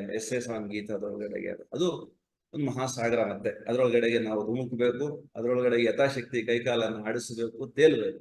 ಆವಾಗ ಮಾತ್ರ ಅರವಿಂದರು ಜೈಲಲ್ಲಿದ್ದಾಗ ಕೃಷ್ಣ ಪರಮಾತ್ಮ ಅವರಿಗೆ ತಮ್ಮ ಪ್ರಜ್ಞೆಯನ್ನ ಅವರ ಶರೀರಕ್ಕೆ ಇಳಿಸಿ ಅವರಿಗೆ ಆ ದರ್ಶನವನ್ನು, ಅತಿಮಾನಸದ ಒಂದು ಕಾರ್ಯ ಸಾಧ್ಯತೆಯನ್ನ ಅವರಿಗೆ ಘೋಷಿಸಿದ ಅಂತ ಏನ್ ನಾವು ಶ್ರೀ ಅರವಿಂದರ ಆ ಒಂದು ಸಾಹಿತ್ಯ ಒಳಗಡೆಗೆ, ಜೈಲಿನ ಎಕ್ಸ್ಪೀರಿಯನ್ಸ್ ಒಳಗಡೆಗೆ ಅವರು ಹೇಳ್ತಾರೆ, ಕೃಷ್ಣನೇ ನನಗೆ ಎಲ್ಲ ಕಡೆಗೆ ಕಾಣಿಸೋದಕ್ಕೆ ಶುರು ಮಾಡ್ದ, ವಾಸುದೇವ ಸರ್ವಮಿತಿ ಅನ್ನುವಂಥದ್ದು ಅನುಭವ ಆಯಿತು ನನಗೆ ಅಂತ ಹೇಳಿ.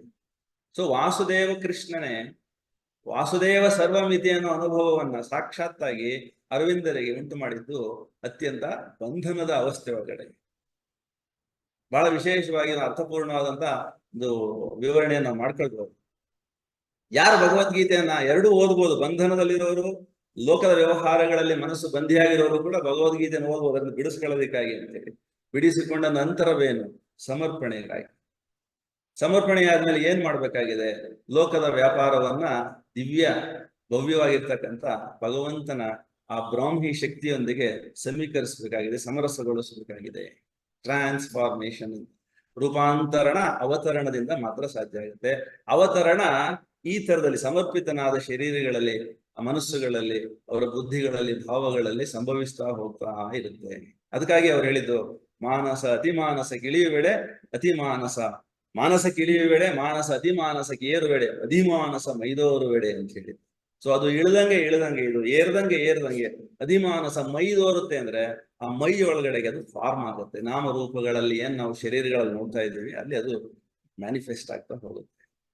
ಅದು ಸಾಧನೆ. ಇಲ್ಲಿ ನಮಗೆ ಶ್ರೀ ಅರವಿಂದರು ಹೇಳಿರುವಂಥದ್ದು ಜಗತ್ತಿನ ರೂಪಾಂತರಕ್ಕಾಗಿ ಅಣುವಿನೊಳಗಡೆಗೆ, ಕಣದೊಳಗಡೆಗೆ, ಜೀವಕೋಶಗಳೊಳಗಡೆಗೆ ಆ ದಿವ್ಯವಾಗಿರ್ತಕ್ಕಂಥ ಪ್ರಜ್ಞೆಯನ್ನು ನಾವು ಅವತರಿಸಿ ಸಂಗ್ರಹಿಸಿ ಈ ಲೋಕವನ್ನು ರೂಪಾಂತರಿಸುವ ಒಂದು ದಿವ್ಯವಾದಂತ ಚೇತನವಾಗಬೇಕಾಗಿದೆ. ಅದಕ್ಕಾಗಿ ಶರೀರವನ್ನು ನಾವು ಧರಿಸಿದ್ದೇವೆ ಅನ್ನುವಂಥದ್ದು, ಅಥವಾ ಅದೇ ಧರಿಸಿದ ಈ ಶರೀರವನ್ನ ಆ ಕಾರ್ಯಕ್ಕಾಗಿ ಅಂತ ಹೇಳಿ ನಾವು ಸಂಪೂರ್ಣವಾಗಿ ಈ ಭವದ ವಸ್ತುವನ್ನ ಸಮರ್ಪಣೆ ಮಾಡಬೇಕಾಗತ್ತೆ.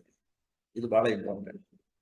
ಇಲ್ಲಿಂದ ಅರವಿಂದರದು ಮುಂದಿನ ಒಂದು ಮೆಟ್ಟಿಲುಗಳು ಶುರುವಾಗ್ತಾ ಹೋಗ್ತವೆ. ಇದು ಒಂದು ಹಂತ ದಾಟಿ ಮುಂದಕ್ಕೆ ಬಂದಂತ ಸಾಧಕನಿಗೆ ಆಗ್ತಕ್ಕಂಥ ಅನುಭವ. ಜಿಜ್ಞಾಸೆಗಳಿಲ್ಲ, ತರತಮಗಳಿಲ್ಲ, ಅದಾದ್ರಂಗೆ ಇದಾದ್ರಂಗೆ ಬುದ್ಧಿ ಕರ್ಮಗಳಿಲ್ಲ. ಬುದ್ಧಿ ತಣಿವನ್ನೆಗಂ ಸಿದ್ಧಿತಾಂ ಸಂದಿಗ್ಧಮೈಸೆ. ಬುದ್ಧಿ ತಣಿಬೇಕು.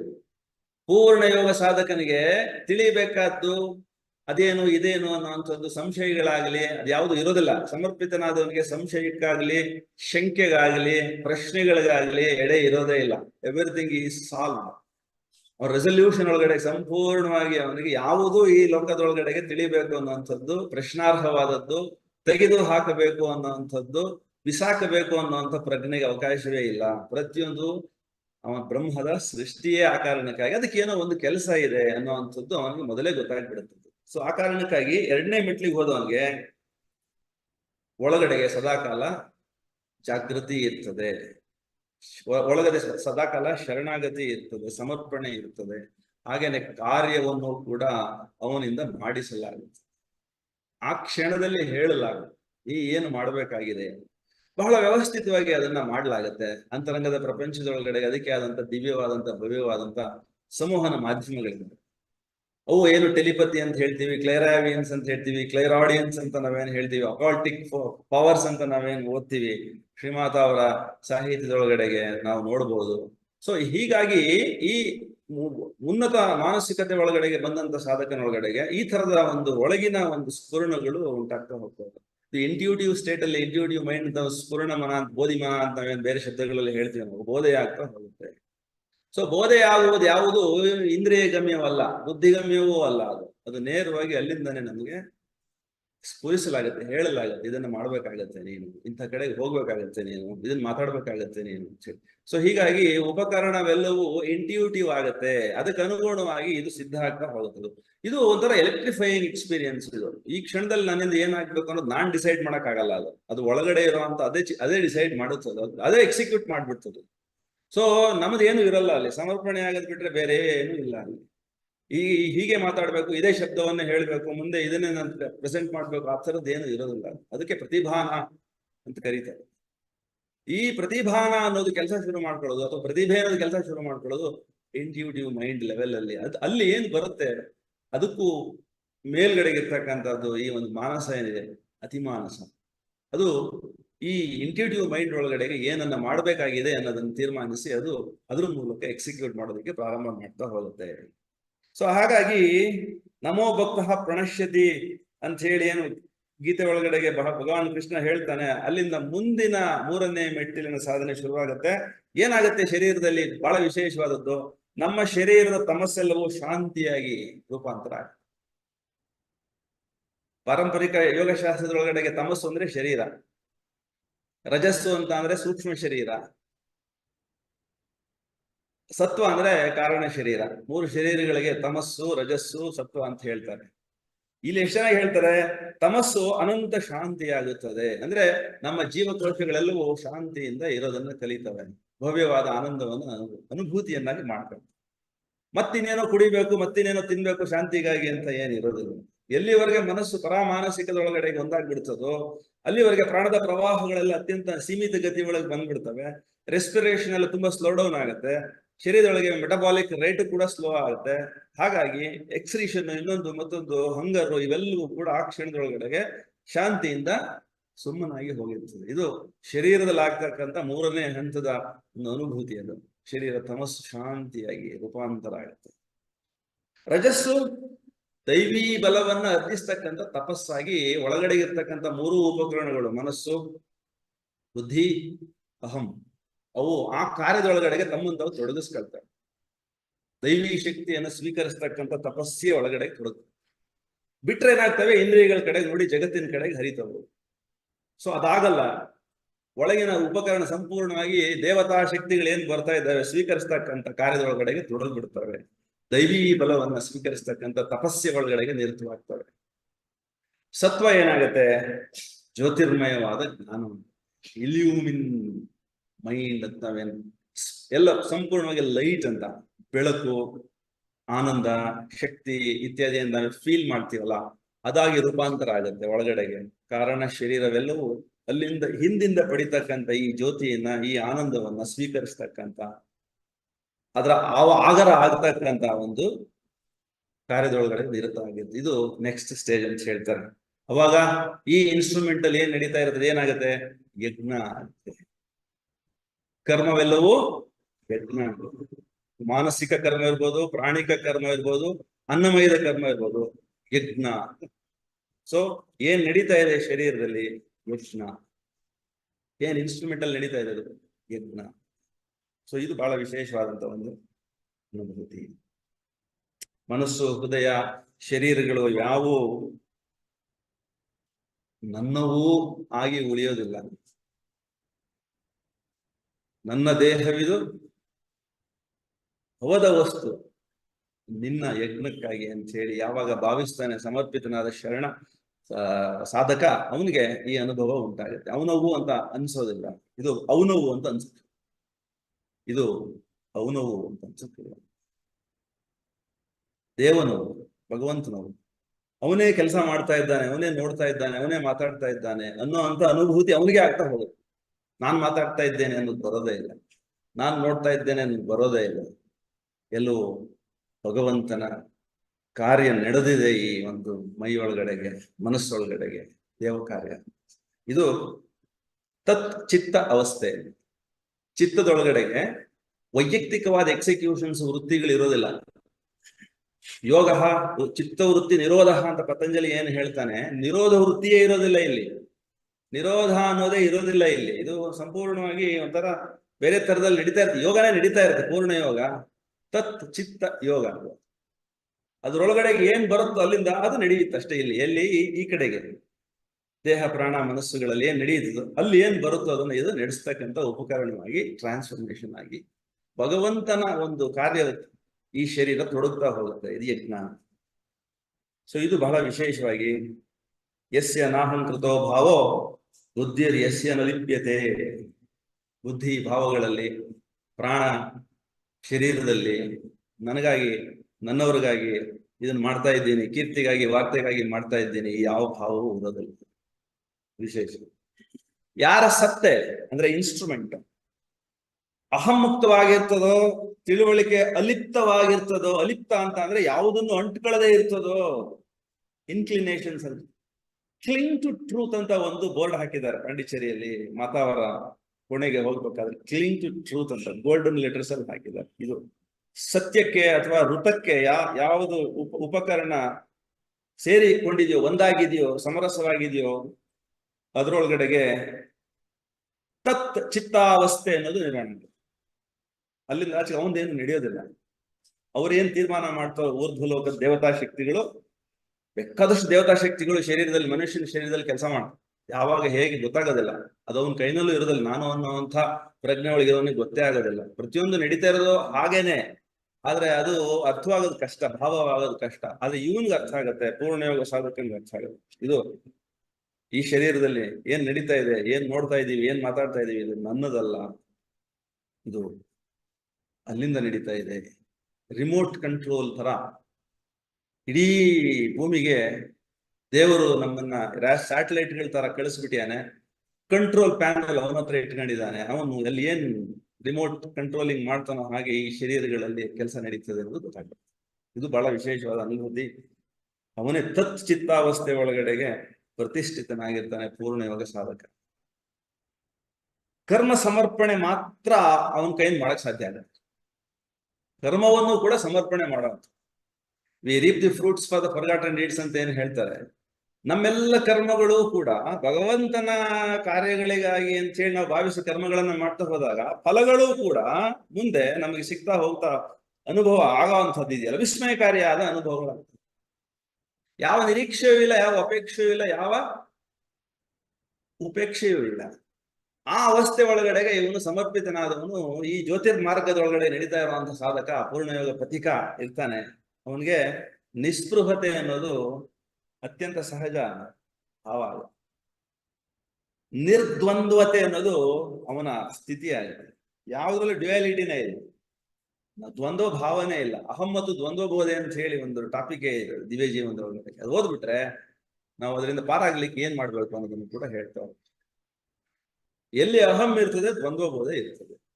ಅಹಂ ಶರಣಾಗತ ಆದ್ಮೇಲೆ ದ್ವಂದ್ವ ಬೋಧೆಗೆ ಎಡೆನೇ ಇಲ್ಲ. ಜಡ ಅನ್ನೋದು ಇಲ್ಲ, ಪ್ರಕೃತಿ ಅನ್ನೋದೆಲ್ಲವೂ ಪರಾಪ್ರಕೃತಿಯ ಒಂದು ಅವಸ್ಥೆ ಅನ್ನೋದು, ಹೊರಮೈ ಅನ್ನೋದು ಗೊತ್ತಾಗುತ್ತೆ. ಜಡವಿದೆಲ್ಲವೂ ಜಂಗಮ ಅನ್ನೋ ಅಂತ ಅವಸ್ಥೆ ಅನುಭವ ಆಗುತ್ತೆ, ಅನುಭೂತಿ ಆಗುತ್ತೆ. ಅನುಭವ ಅಲ್ಲ, ಅನುಭೂತಿ ಅದು. ಆ ಅವಸ್ಥೆಯಲ್ಲಿ ಅವನೇನ್ ಮಾಡೋದು, ಅದು ಸಮರ್ಪಿತ ಯಜ್ಞ ಕರ್ಮ ಅಂತ ಅವನಿಗಾಗಿ ಏನು ಮಾಡೋದಿಲ್ಲ. ನಡೆಯೋದೆಲ್ಲವೂ ಭಗವಂತನ ಕಾರ್ಯ ಅವನ ಶರೀರದಲ್ಲಿ ನಡೀತಾ ಇರುತ್ತೆ. ಮೈ ಸರ್ವಾಣಿ ಕರ್ಮಾಣಿ, ಇದು ಗೀತೆನೊಳಗಡೆ ಬರುತ್ತೆ. ಎಲ್ಲ ಕರ್ಮಗಳಿಗೂ ನಾನೇ ಪ್ರಚೋದಕ, ಶರೀರಗಳಷ್ಟೇ ನೀವು ಇಟ್ಕೊಂಡು ನಾನು ಅಂತ ಭಾವಿಸ್ತಾ ಇದ್ದೀರಾ. ಅರ್ಜುನನಿಗೂ ಅದೇ ಮಾತು ಹೇಳ್ತಾನೆ, ನೀನಲ್ಲ, ಅವ್ರನ್ನೆಲ್ಲ ಮುಗಿಸಿ ಆಗಿದೆ, ನೀನ್ ಸುಮ್ಮನೆ ಉಪಕರಣ ಅಷ್ಟೇ ನನಗೆ ಅಂತ ಹೇಳಿ. ಹಾಗೆ ಒಂದು ಅನುಭವ ನಮಗೆ ಪೂರ್ಣಯೋಗ ಸಾಧನೆ ಒಳಗಡೆಗೆ ಇರುತ್ತೆ. ಸೊ ಈ ತರದಲ್ಲಿ ನಾವು ಪೂರ್ಣಯೋಗ ಸಾಧನೆ ಮಾಡ್ತಾ ಮಾಡ್ತಾ ನಮ್ಮೊಳಗಡೆಗೆ ಏನೆಲ್ಲ ರೂಪಾಂತರಗಳು ಮಾಡ್ಕೊಳ್ತಾ ಹೋಗ್ತೀವಿ, ಸಮರ್ಪಣೆಗಳು ಮಾಡ್ಕೊಳ್ತಾ ಹೋಗ್ತೀವಿ, ಅಷ್ಟಷ್ಟು ವಿಶೇಷ ಅನುಭೂತಿಗಳು ನಮಗೆ ಉಂಟಾಗ್ತಾ ಹೋಗುತ್ತೆ. ಇದು ಪುಸ್ತಕಗಳಲ್ಲಿ ಎಲ್ಲೂ ಓದೋದ್ರಿಗೆ ಗೊತ್ತಾಗೋದಿಲ್ಲ, ಹೇಳಿದ್ರು ಕೂಡ ಅರ್ಥವಾಗಲ್ಲ, ಭಾವ ಆಗೋದಿಲ್ಲ. ನಾವು ಸಾಧನೆ ಮಾಡ್ತಾ ನಾವು ಅನುಭವಿಸಬೇಕು. ಬೆಲ್ಲವನ್ನು ತೋರಿಸಿ ಇದು ತುಂಬಾ ಚೆನ್ನಾಗಿದೆ, ರುಚಿಯಾಗಿದೆ, ಸಿಹಿಯಾಗಿದೆ ಅಂತ ಎಷ್ಟು ವರ್ಣಿಸಿದ್ರು ಅದು ನಮ್ಗೆ ಅನುಭವಕ್ಕೆ ಬರಲ್ಲ. ನಾಲಿಗೆ ಮೇಲೆ ಇಟ್ಟಾಗ ನಮ್ಗೆ ಅದರ ರುಚಿ, ಅದರದ್ದು ಆನಂದ ಆಗತ್ತಲ್ಲ. ಹಾಗೆ ಇದು ಇಡೀ ಉಪಕರಣವನ್ನ ಭಗವಂತನಿಗೆ ಪಾದಾರವಿಂದಗಳಿಗೆ ಸಮರ್ಪಣೆ ಮಾಡಿದಾಗ, ಇಡೀ ಉಪಕರಣ ಅಂದ್ರೆ ಪೂರ್ಣವಾಗಿ ಸತ್ತೆಯನ್ನೇ ಸಮರ್ಪಿತ ಮಾಡಿದಾಗ ಆಗ್ತಕ್ಕಂಥ ವಿಶೇಷ ಅನುಭವಗಳನ್ನ ನಾವಿಲ್ಲಿ ನೋಡ್ತಾ ಹೋದ್ವಿ. ಇನ್ನು ಈ ದ್ವಂದ್ವಗಳು, ಅಹಂಕಾರ ಅನ್ನೋದು ಅಷ್ಟು ಸುಲಭವಾಗಿ ಹೋಗ್ಲಿಕ್ಕೆ ಸಾಧ್ಯವೇ? ಸುಲಭ ಇದೆ, ಅಷ್ಟೇ ಸುಲಭ ಇದೆ, ಆದ್ರೆ ಅಷ್ಟೇ ಕಷ್ಟ ಇದೆ, ಕಠಿಣ ಇದೆ ಸಾಧನೆ. ಅಹಂ ಅನ್ನೋದು ಮೀರುವಂಥದ್ದು ಇದೆಯಲ್ಲ, ಅದು ಅಷ್ಟೇ ಕಠಿಣನೂ ಉಂಟು, ಆದ್ರೆ ಸಾಧ್ಯವೂ ಉಂಟು. ಯಾವಾಗ ಸಾಧ್ಯ ಆಗತ್ತೆ ಅಂದ್ರೆ one has chosen the divine has been chosen by the divine. ಅವರು ನಮಗೆ ಕೃಪಾಕರಿಸಿದ್ರೆ, ಅವರು ನಮಗೆ ಹರಿಸಿದ್ರೆ ಸುಲಭ. ಅದಕ್ಕಾಗಿ ನಾವು ನಾನ್ ಮಾಡ್ತಾ ಇದ್ದೀನಿ, ನಾನ್ ಯೋಗ ಮಾಡ್ತಾ ಇದ್ದೀನಿ, ಈ ತರದ್ದು ನಮ್ಮ ಬಾಯಿನೊಳಗಡೆ ಬರ್ತಾ ಇದೆ ಅಂದ್ರೆ ಇನ್ನೂ ಕೃಪೆ ಆಗಿಲ್ಲ ಅಂತ ಅರ್ಥ. ಆದಾಗ ಆ ನಾನು ಅನ್ನೋದು ಬಹುತೇಕ ಅಬ್ಸೆಂಟ್ ಆಗುತ್ತೆ. ಹಿಂದೆ ನಾಚಿಕೆಯಿಂದ ಸರಿದು ಹಿಂದಕ್ಕೆ ಕೊಟ್ಟಾಗುತ್ತೆ. ನಾನು ಅನ್ನೋದು ಹಿಂದಕ್ಕೆ ಹೋದ ತಕ್ಷಣನೇ ಅವನು ಕೃಪೆ ಆಗ್ತಾ ಇದೆ, ಬದುಕಿನಿಂದ ಅವನಿಗೆ ಸಂಪೂರ್ಣವಾಗಿ ಆನಂದದ ಕಡೆಗೆ ಸಾಗಿಸಲಾಗ್ತಾ ಇದೆ, ಎಲ್ಲ ಬಂಧನಗಳನ್ನ ಬಿಡಿಸಲಾಗ್ತಾ ಇದೆ. ಸರ್ವ ಸಂಬಂಧಗಳು ಕೂಡ ನಮ್ಮನ್ನ ಬಾಧಿಸೋದಿಲ್ಲ, ಬಂಧಿಸೋದಿಲ್ಲ, ಬದಲಿಗೆ ನಮ್ಮನ್ನು ರುಚಿಸ್ತವೆ, ರಂಜಿಸ್ತವೆ, ಆನಂದಿಸ್ಲಿಕ್ಕೆ ಬೇಕಾದ ಉಪಕರಣಗಳಿಗೆ ಗೋಚರಿಸ್ತವೆ. ಸರ್ವ ಸಂಬಂಧಗಳು, ಹೆಂಡತಿ ಮಕ್ಕಳು, ಮನೆ ಮಠ, ಆಸ್ತಿ ಪಾಸ್ತಿ ಇತ್ಯಾದಿಗಳಲ್ಲಿ ಏನ್ ಮಾಡ್ಕೊಂಡಿದೀವಿ, ಆ ಯಾವ ಬಾಂಡೇಜಸ್ ನಮ್ಮನ್ನ ದುಃಖಕ್ಕೆ, ಪಾಪಕ್ಕೆ ಅಥವಾ ಇನ್ನೊಂದಕ್ಕೆ ಮತ್ತೊಂದಕ್ಕೆ ಕರ್ಮಕ್ಕೆ ಹಚ್ಚೋದೇ ಇಲ್ಲ. ಅದೆಲ್ಲವೂ ನನ್ನ ಆನಂದದ ಒಂದು ಕಾರಣಕ್ಕಾಗಿ ಭಗವಂತ ವಿನ್ಯಾಸಗೊಳಿಸಿದ್ದಾನೆ. ನಮ್ ಸುತ್ತ ಇಟ್ಟಿದ್ದಾನೆ. ಸಾಧನೆಗೆ ಪೂರಕವಾಗಿ ಹೆಂಡತಿ ಇರ್ತಾಳೆ, ಸಾಧನೆಗೆ ಪೂರಕವಾಗಿ ಮಕ್ಳು ಇರ್ತವೆ, ಸಾಧನೆಗೆ ಪೂರಕ ಎಲ್ಲ ವಸ್ತು ವಿಶೇಷಗಳು ನಮ್ಗೆ ಜೊತೆಯಾಗ್ತಾ ಹೋಗ್ತವೆ. ಇದು ಅನುಭವಕ್ಕೆ ಬರ್ತಾ ಹೋಗುತ್ತೆ. ಇದು ಪೂರ್ಣಯೋಗ ಸಾಧಕನಿಗೆ ಆಗ್ತಕ್ಕಂಥ ವಿಶೇಷ ಅನುಭವ. ಈ ಸಾತ್ವಿಕ ಅಹಂಕಾರ, ರಾಜಸಿಕ ಅಹಂಕಾರ ಮತ್ತೆ ತಾಮಸಿಕ ಅಹಂಕಾರ ಅಂತ 3 ತರ ಅಹಂಕಾರಗಳು ಹೇಳ್ತಾರೆ ನಮ್ಮ ಸಂಪ್ರದಾಯ ಯೋಗದ ಒಳಗಡೆಗೆ. ಹೆಂಗಾದ್ರೂ ಸರಿ, ಅದು ಅಹಂ ಅಂತಾನೆ ಒಟ್ಟಾಗಿ ಕನ್ಸಿಡರ್ ಮಾಡ್ಬೇಡ. ಶರೀರದಲ್ಲಿ ಮತ್ತು ಸೂಕ್ಷ್ಮ ಶರೀರದಲ್ಲಿ ಅಥವಾ ಕಾರಣ ಶರೀರದಲ್ಲಿ ಇರ್ತದೆ. ಅಹಂ ಇಲ್ಲದೆ ಇರುವಂತಹ ಜಾಗವೇ ಇಲ್ಲ. ಸೃಷ್ಟಿ ವ್ಯಾಪಾರವೆಲ್ಲವೂ ಅದರ ಮೂಲಕವೇ ಆಗಬೇಕು. Exclusive concentration is the parent of ignorance ಅಂತ ಏನ್ ಹೇಳ್ತಾರೆ, ಈ ಇಗ್ನೋರೆನ್ಸೇ ಅಹಂ, ಬೇರೆ ಇನ್ನೇನು ಅಲ್ಲ. ಯಾಕಂದ್ರೆ ಎಲ್ಲ ಸೃಷ್ಟಿ ವ್ಯಾಪಾರಗಳು ನಡೀತಾ ಇರೋದು ಇದ್ರ ಮೂಲಕವೇ ನಡೀಬೇಕು. ನಮ್ಮ ಶರೀರದಲ್ಲೇ ನಾವು ನೋಡ್ಕೊಳ್ಳೋದಾದ್ರೆ ಹೃದಯ ಮಾಡೋ ಕೆಲಸನ ಕಿಡ್ನಿ ಮಾಡೋ ಹಾಗಿಲ್ಲ, ಕಿಡ್ನಿ ಮಾಡೋ ಕೆಲಸನ ಶ್ವಾಸಕೋಶ ಮಾಡೋ ಹಾಗಿಲ್ಲ, ಮೆದುಳು ಮಾಡೋ ಕೆಲಸನ ಮತ್ತೆ ಇನ್ಯಾವುದೇ ಆರ್ಗನ್ ಮಾಡೋ ಹಾಗಿಲ್ಲ. ಅಂದ್ರೆ ಅಲ್ಲಿಗೆ ರೀಜನಲ್ ಈಗೋ ಇರ್ಲೇಬೇಕಾಗತ್ತೆ. ನಾನು ಈ ಕೆಲಸ ಮಾಡ್ಬೇಕು, ಇದು ಬೇಕೇ ಬೇಕಾಗುತ್ತೆ. ಈಗ ತೆಂಗಿನ ಮರ ತೆಂಗಿನಕಾಯಿ ಬಿಡುತ್ತೆ, ಮಾವಿನ ಮರ ಮಾವಿನ ಹಣ್ಣನ್ನು ಕೊಡುತ್ತೆ. ತೆಂಗಿನ ಮರ ಮಾವಿನ ಮರ ಬಂದು ನೋಡಿ ನಾನು ಮಾವಿನ ಹಣ್ಣು ಬಿಡ್ಬೇಕಂತ ಯೋಚನೆ ಮಾಡೋ ಹಾಗಿಲ್ಲ. ಅದು ನಿಯತಿ, ಋತ. ಅದ್ರೊಳಗಡೆಗೆ ನೀನ್ ತೆಂಗಿನಕಾಯಿ ಬಿಡ್ಲೇಬೇಕು ಅನ್ನೋಂತ ಅಹಂ ಕೂಡ ಇರ್ತದೆ. ಅದ್ರೊಳಗಡೆ ಕೆಲಸ ಮಾಡ್ತಿದೆ ಅದು. ಸೊ ಎಲ್ಲ ಸೃಷ್ಟಿ ವ್ಯಾಪಾರಗಳು ನಡೆಯೋದು ಅಹಂ ಮೂಲಕವೇ. ಆದ್ರೆ ದೈವಿ ಉಪಕರಣಗಳಾಗಿದಾವಲ್ಲಿ ತೊಂದರೆ ಮಾಡ್ತಾ ಇಲ್ಲ. ತೆಂಗಿನ ಮರಕ್ಕಾಗ್ಲಿ ಮಾವಿನ ಮರಕ್ಕಾಗ್ಲಿ ಅಹಂ ತೊಂದರೆ ಆಗಿಲ್ಲ. ಬದಲಿಗೆ ಕರ್ಮಕ್ಕೆ ಪೂರಕವಾಗೇ ಇದಾವೆ. ಮನುಷ್ಯರಲ್ಲಿ ಮಾತ್ರ ಸ್ವಲ್ಪ ತಲೆ ಹರಟೆ ಮಾಡ್ತಾವ ಎರಡನ್ನು. ಅದನ್ನ ನಾವು ಸ್ವಲ್ಪ ಮಟ್ಟಿಗೆ ಸಮರ್ಪಣೆ ಮಾಡ್ತಾ ಪಾರಾಗ್ಬೇಕಾಗತ್ತೆ. ಅದನ್ನ ಉಪಕರಣ ಮಾಡಿ ದಿವ್ಯವಾದಂತ ಕೆಲಸಗಳಿಗೆ ನೀನು ಅಂತ ಹೇಳಿ ತಿಳುವಳಿಕೆ ಹೇಳ್ಬೇಕಾಗತ್ತೆ. ಅದನ್ನ ಇಲ್ಲಿ ಬಹಳ ಚಂದ ಹೇಳ್ತಾರೆ. ಅದಕ್ಕಾಗಿ ಬೇರೆ ಬೇರೆ ಸಾಹಿತ್ಯಗಳೆಲ್ಲ ಇದಾವೆ ನಮಗೆ, ಹೆಂಗೆ ನಾವು ನರ್ಚರ್ ಮಾಡಬಹುದು ಅಹಮ್ಮನ್ನ.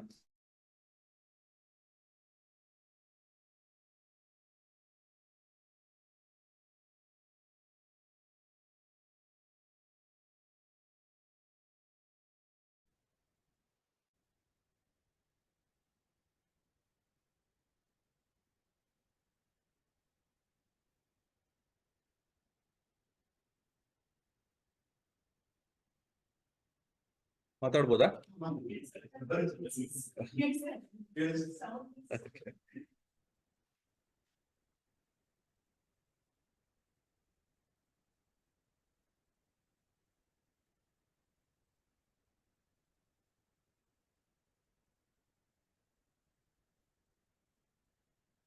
ಸಿದ್ಧಪುರುಷರಾಗಿರ್ತಕ್ಕಂಥ ಭೂಮಿಕಂಡ ಸರ್ವತೋಮುಖವಾದಂತಹ ಸರ್ವಶ್ರೇಷ್ಠವಾಗಿರ್ತಕ್ಕಂಥ ವಿಭೂತಿ ಪುರುಷರಾದಂತಹ ಶ್ರೀ ಅರವಿಂದರು ಕಂಡ ಸತ್ಯ ಏನು, ಜಗತ್ತಿಗೆ ಏನು ಹೇಳಲಿಕ್ಕಾಗಿ ಅವರು ಬಂದರು, ಅವರದೇನಾದ್ರು ವಿಶೇಷವಾದ ಯೋಗ ಪಥವೇ, ಅವರದೇ ಒಂದು ಹೊಸದೇನಾದ್ರೂ ಹೇಳಿದ್ದಾರೆ ಅಂದ್ರೆ ಹಾಗೇನು ಇಲ್ಲ.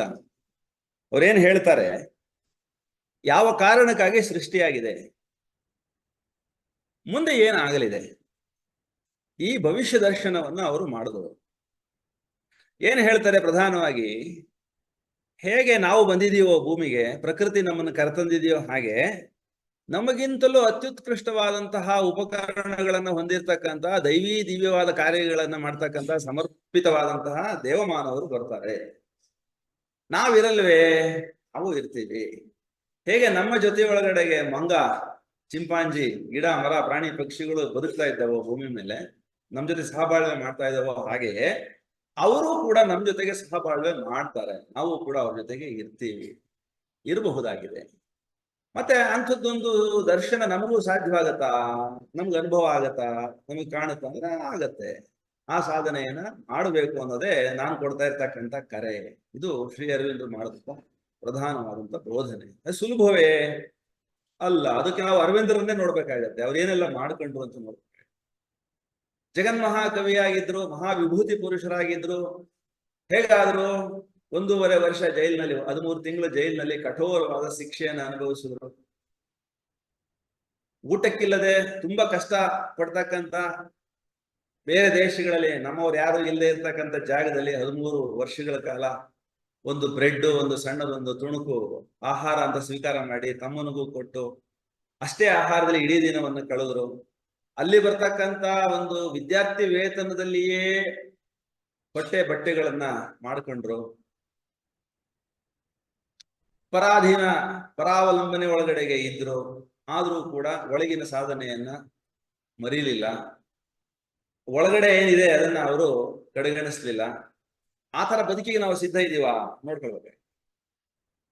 ಅರವಿಂದ್ರ ಜೀವನ ಚರಿತ್ರೆ ಅಂತ ತಕ್ಕಮಟ್ಟಿಗೆ ಓದ್ಕೊಂಡ್ರೆ ಗೊತ್ತಾಗುತ್ತೆ. ಅದು ಸುಮ್ಮನೆ ಬಂತೆ, ಅತಿಮಾನಸ ಅವರೊಳಗಡೆ ಇಳಿದಿದ್ದು ಸುಮ್ಮನೆಯೇ. ಸುಮ್ಮನೆ ಬಂದು ಬಿಡುತ್ತೆ. ನೋ, ಹಂಗೆಲ್ಲ ಕೊಡೋದಿಲ್ಲ ಅದು.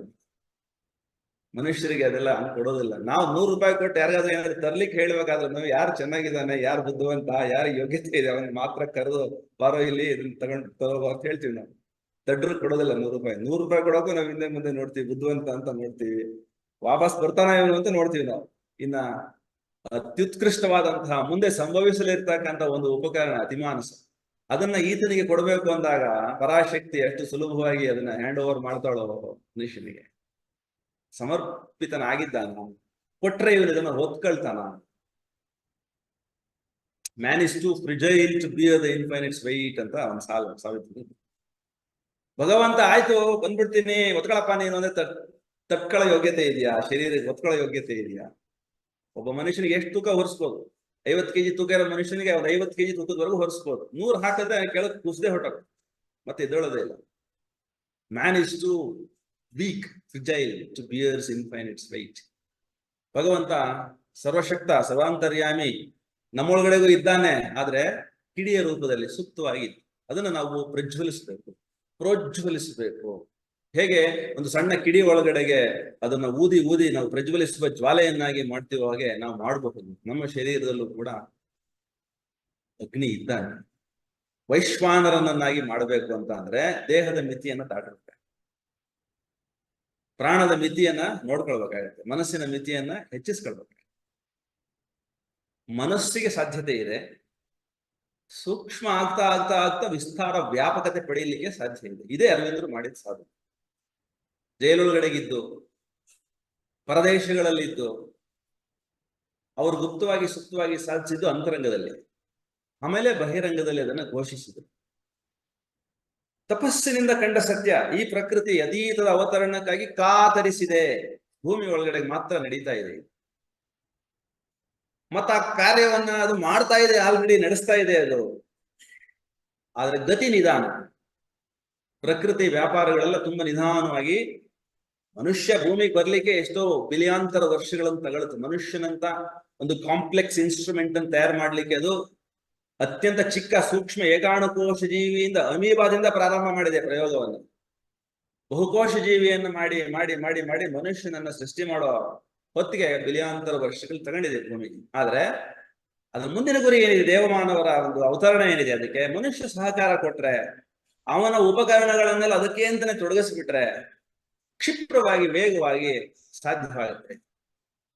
ಇದು ಅರವಿಂದರು ನಮಗೆ ಅಂತಹ ಸಿದ್ಧಿ ಒಂದು ನಮಗೆ ಕೈ ಸಾರಲಿದೆ ಅಂತ ಸ್ಪಷ್ಟವಾಗಿ ಕಂಡು ಘೋಷಿಸಿದ್ದು.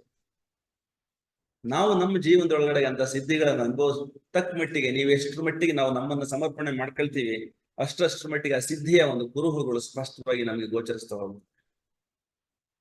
ಸ್ಪಷ್ಟವಾಗಿ ನಾವು ಈ ಶರೀರದಲ್ಲೇ ಕೂಡ ಇದ್ದು ಕೂಡ, ಹೇಗೆ ಅರವಿಂದರು ಪಾಂಡಿಚೇರಿಯಲ್ಲಿ ಯಾವುದೋ ಒಂದು ಕೊಠಡಿ ಒಳಗಡೆಗೆ ಧ್ಯಾನಸ್ಥರಾಗಿ ನಿಮೀಲಿತ ನೇತ್ರರಾಗಿ ಊರ್ಧ್ವ ಲೋಕದ ವ್ಯಾಪಾರಗಳನ್ನು ದರ್ಶಿಸಿ ಇದನ್ನು ಅದ್ಭುತವಾಗಿ ಚಿತ್ರಿಸಿದ್ದಾರೆ ಸಾವಿತ್ರಿ ಒಳಗಡೆಗೆ.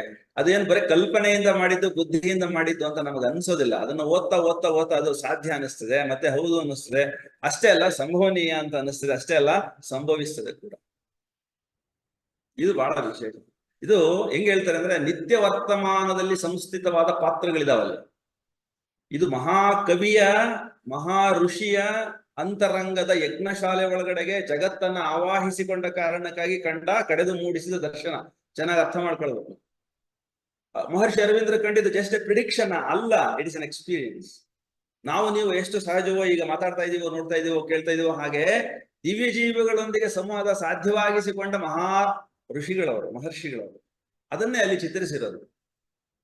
ಅಶ್ವಪತಿಯ ಯೋಗ ಇರಬಹುದು, ಸಾವಿತ್ರಿಯ ಯೋಗ ಇರಬಹುದು, ಅಲ್ಲಿ ಬರ್ತಕ್ಕಂಥ ಪ್ರತಿಯೊಂದು ಪಾತ್ರವು ದೇವತಾ ಕಾರ್ಯವನ್ನ ಹೇಗೆ ನಾವು ಈ ಶರೀರದೊಳಗಡೆಗೆ ಮಾಡಬೇಕಾಗತ್ತೆ ಮುಂದೆ ಅನ್ನುವಂತ ಭವಿಷ್ಯದ ದರ್ಶನವನ್ನ ಮಾಡಿ ಅನುಭವಿಸಿ ಹೇಳದ್ದು. ಅದು ಕಂಡದ್ದು ಅಷ್ಟೇ ಅಲ್ಲ, ಉಂಡದ್ದು ಕೂಡ. ಕಂಡದ್ದಕ್ಕೂ ಉಂಡದ್ದಕ್ಕೂ ವ್ಯತ್ಯಾಸ ಇದೆ. ಬರೇ ಕಂಡವರೆಷ್ಟೋ ತಿಳಿದವರೆಷ್ಟೋ, ಕಂಡವರು ಅಲ್ಪಂ ಅಂತ ಒಂದು ಮಾತು ಬರುತ್ತೆ. ಆದ್ರೆ ಕಂಡವರು ಬಹಳ ಜನ ಇದ್ದಾರೆ, ಓದ್ಕೊಂಡಿರೋರು ತುಂಬಾ ಜನ ಇದ್ದಾರೆ. ಅರವಿಂದರನ್ನ ಓದ್ಕೊಂಡಿರೋರು ಪುಟಗಟ್ಲೆ ಹೇಳಬಲ್ಲವರು, ನೋಡ್ಕೊಳ್ದಂಗೆ ಹೇಳುವಂತವ್ರು ಬೇಕಾದಷ್ಟು ಜನ ನಾವು ನೋಡ್ತಾ ಇದೀವಿ. ಆದ್ರೆ ಉಂಡದ್ದು, ಅವರಿಗೆ ಅನುಭೂತಿ ಆಗಿದ್ದು ನೋಡ್ಬೇಕಾಗತ್ತೆ. ಅವ್ರು ಎಷ್ಟೆಷ್ಟು ಅದಕ್ಕಾಗಿ ಸಮರ್ಪಿತರಾದೋ ಅಷ್ಟು ಅವರು ಉಣ್ತಾರೆ ಅನುಭೂತಿಯನ್ನು.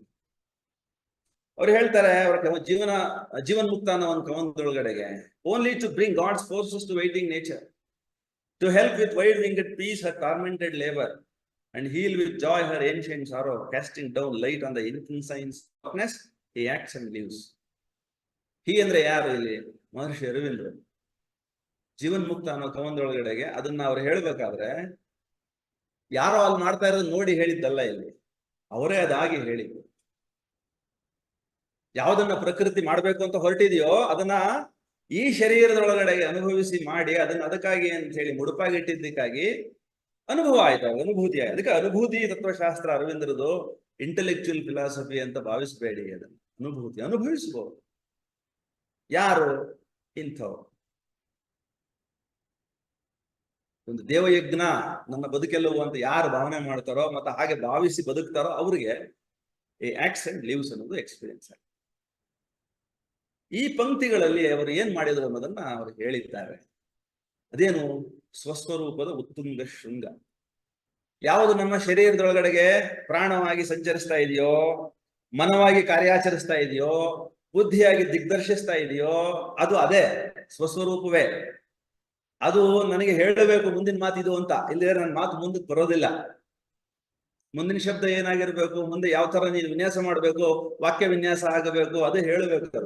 ಅದು ಸ್ವಸ್ವರೂಪ ಒಳಗಡೆ ಇದೆ, ಅದು ಹೇಳುತ್ತೆ. ಅದು ಮಾತು ಬಾಯಿಂದ ಹೊರಗಡೆ ಬರುತ್ತೆ, ಇನ್ಸ್ಟ್ರೂಮೆಂಟ್ ಅಲ್ಲಿ ಅದು ಪ್ರಕಟ ಆಗುತ್ತೆ ಅಷ್ಟೇ. ಹೀಗೆ ಆ ವೈಭವದ ಬದುಕನ್ನ ಅಂತರಂಗದೊಳಗೆ ಬದುಕಿ ಕಂಡು ಉಂಡು ಹೇಳಿದಂತ ಪದ್ಯ ಅದು, ದಿ ಆಕ್ಟ್ಸ್ ಅಂಡ್ ಲಿವ್ಸ್.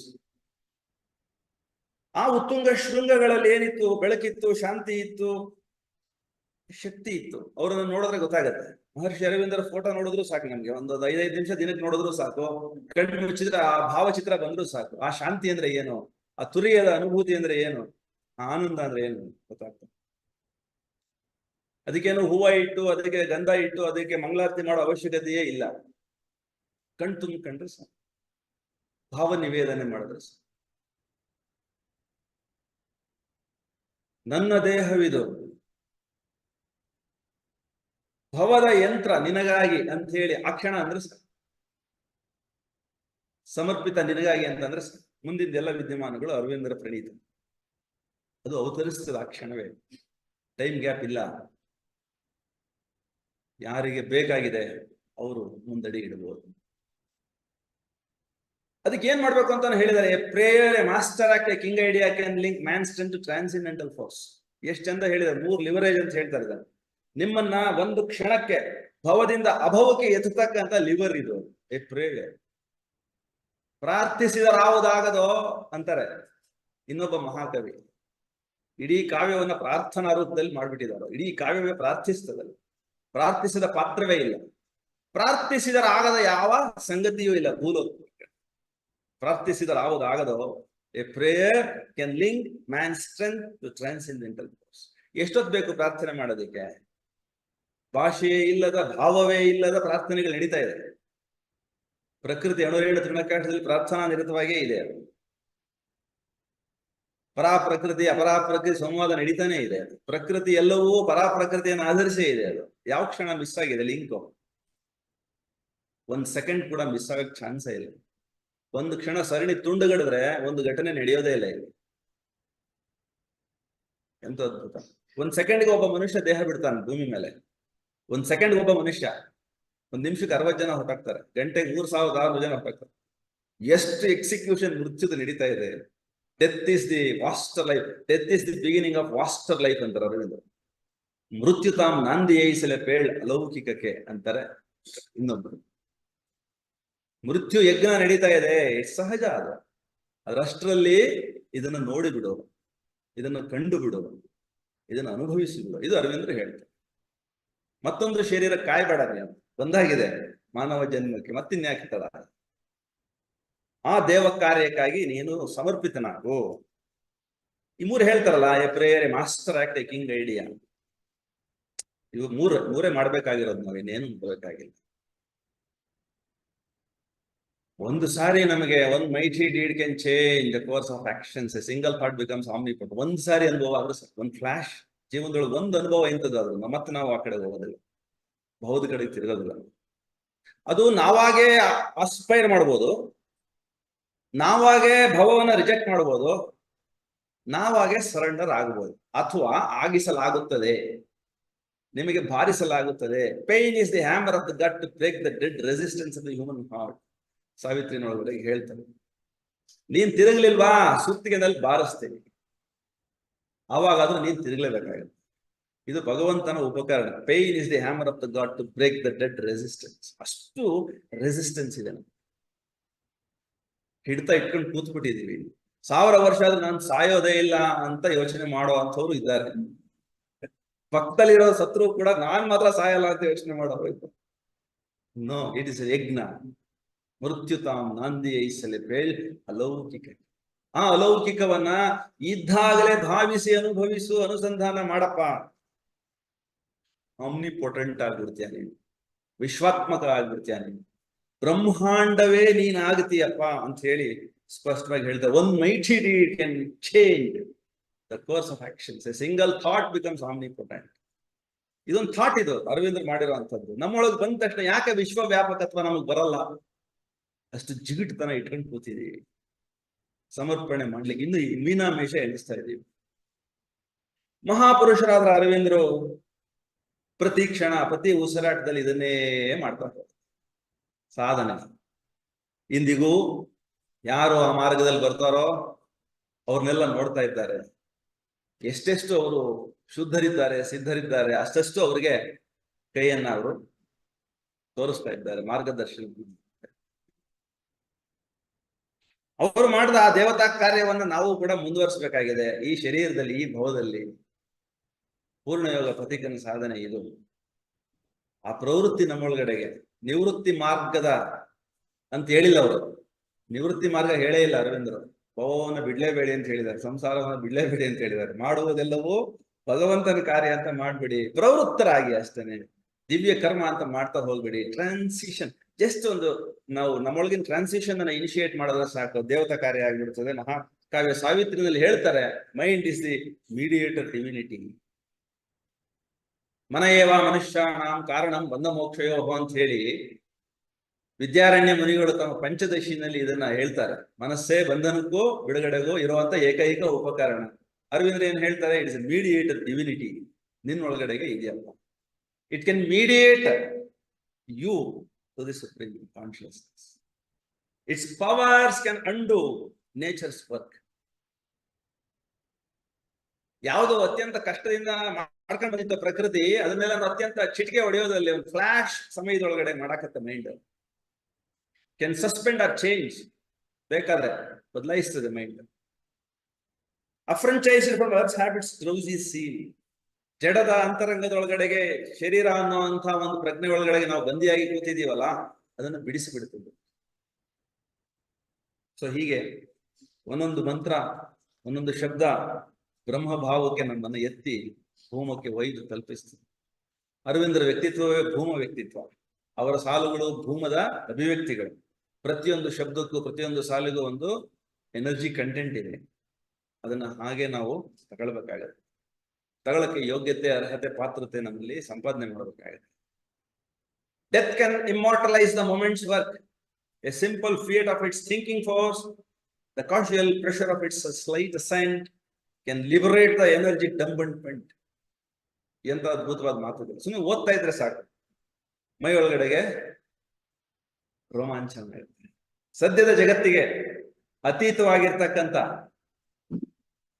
ಅತಿಮಾನಸ ಶಕ್ತಿ ಜ್ಯೋತಿಗಳು ಎಲ್ಲರಿಗೆ, ಸಾಮಾನ್ಯರಿಗೆ ನಾನು ಹೇಳ್ತಾ ಇರುವಂತದ್ದು, ಮಹರ್ಷಿ ಅರವಿಂದ್ರಿಗಲ್ಲ.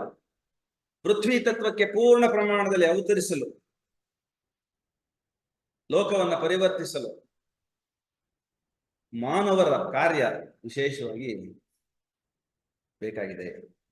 ಅಂಥದ್ದೊಂದು ಭೂಮದ ಸಾಧನೆಗೆ ಭೂತಲ ಅಹರ್ನಿಶಿ ದುಡಿತಾ ಇದೆಯಲ್ಲ, ಅಂಥದ್ದೊಂದು ಅಭಿಪ್ಸೆಯನ್ನು ನಾವು ಉಳ್ಳವರಾಗೋಣ.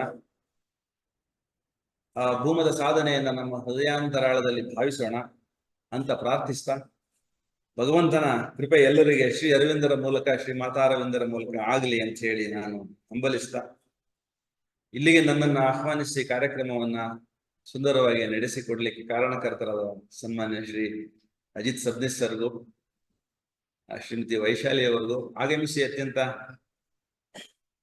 ನನ್ನ ಮಾತುಗಳು ಎಷ್ಟು ಮಟ್ಟಿಗೆ ಸರಿ ಇದ್ವೋ ತಪ್ಪಿದ್ವೋ ಅದೆಲ್ಲಾನು ಗೊತ್ತಿಲ್ಲ, ಶಾಂತವಾಗಿ ಆಲಿಸಿದ ಎಲ್ಲ ಹಿರಿಯರಿಗೆ, ಬಹಳ ದೊಡ್ಡ ತಿಳುವಳಿಕೆ ಉಳ್ಳುವಂತ ಸಾಧಕರೆಲ್ಲ ಇದ್ದೀರಿ ತಾವು.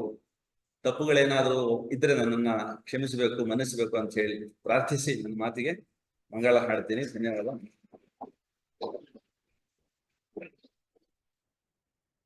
Any questions?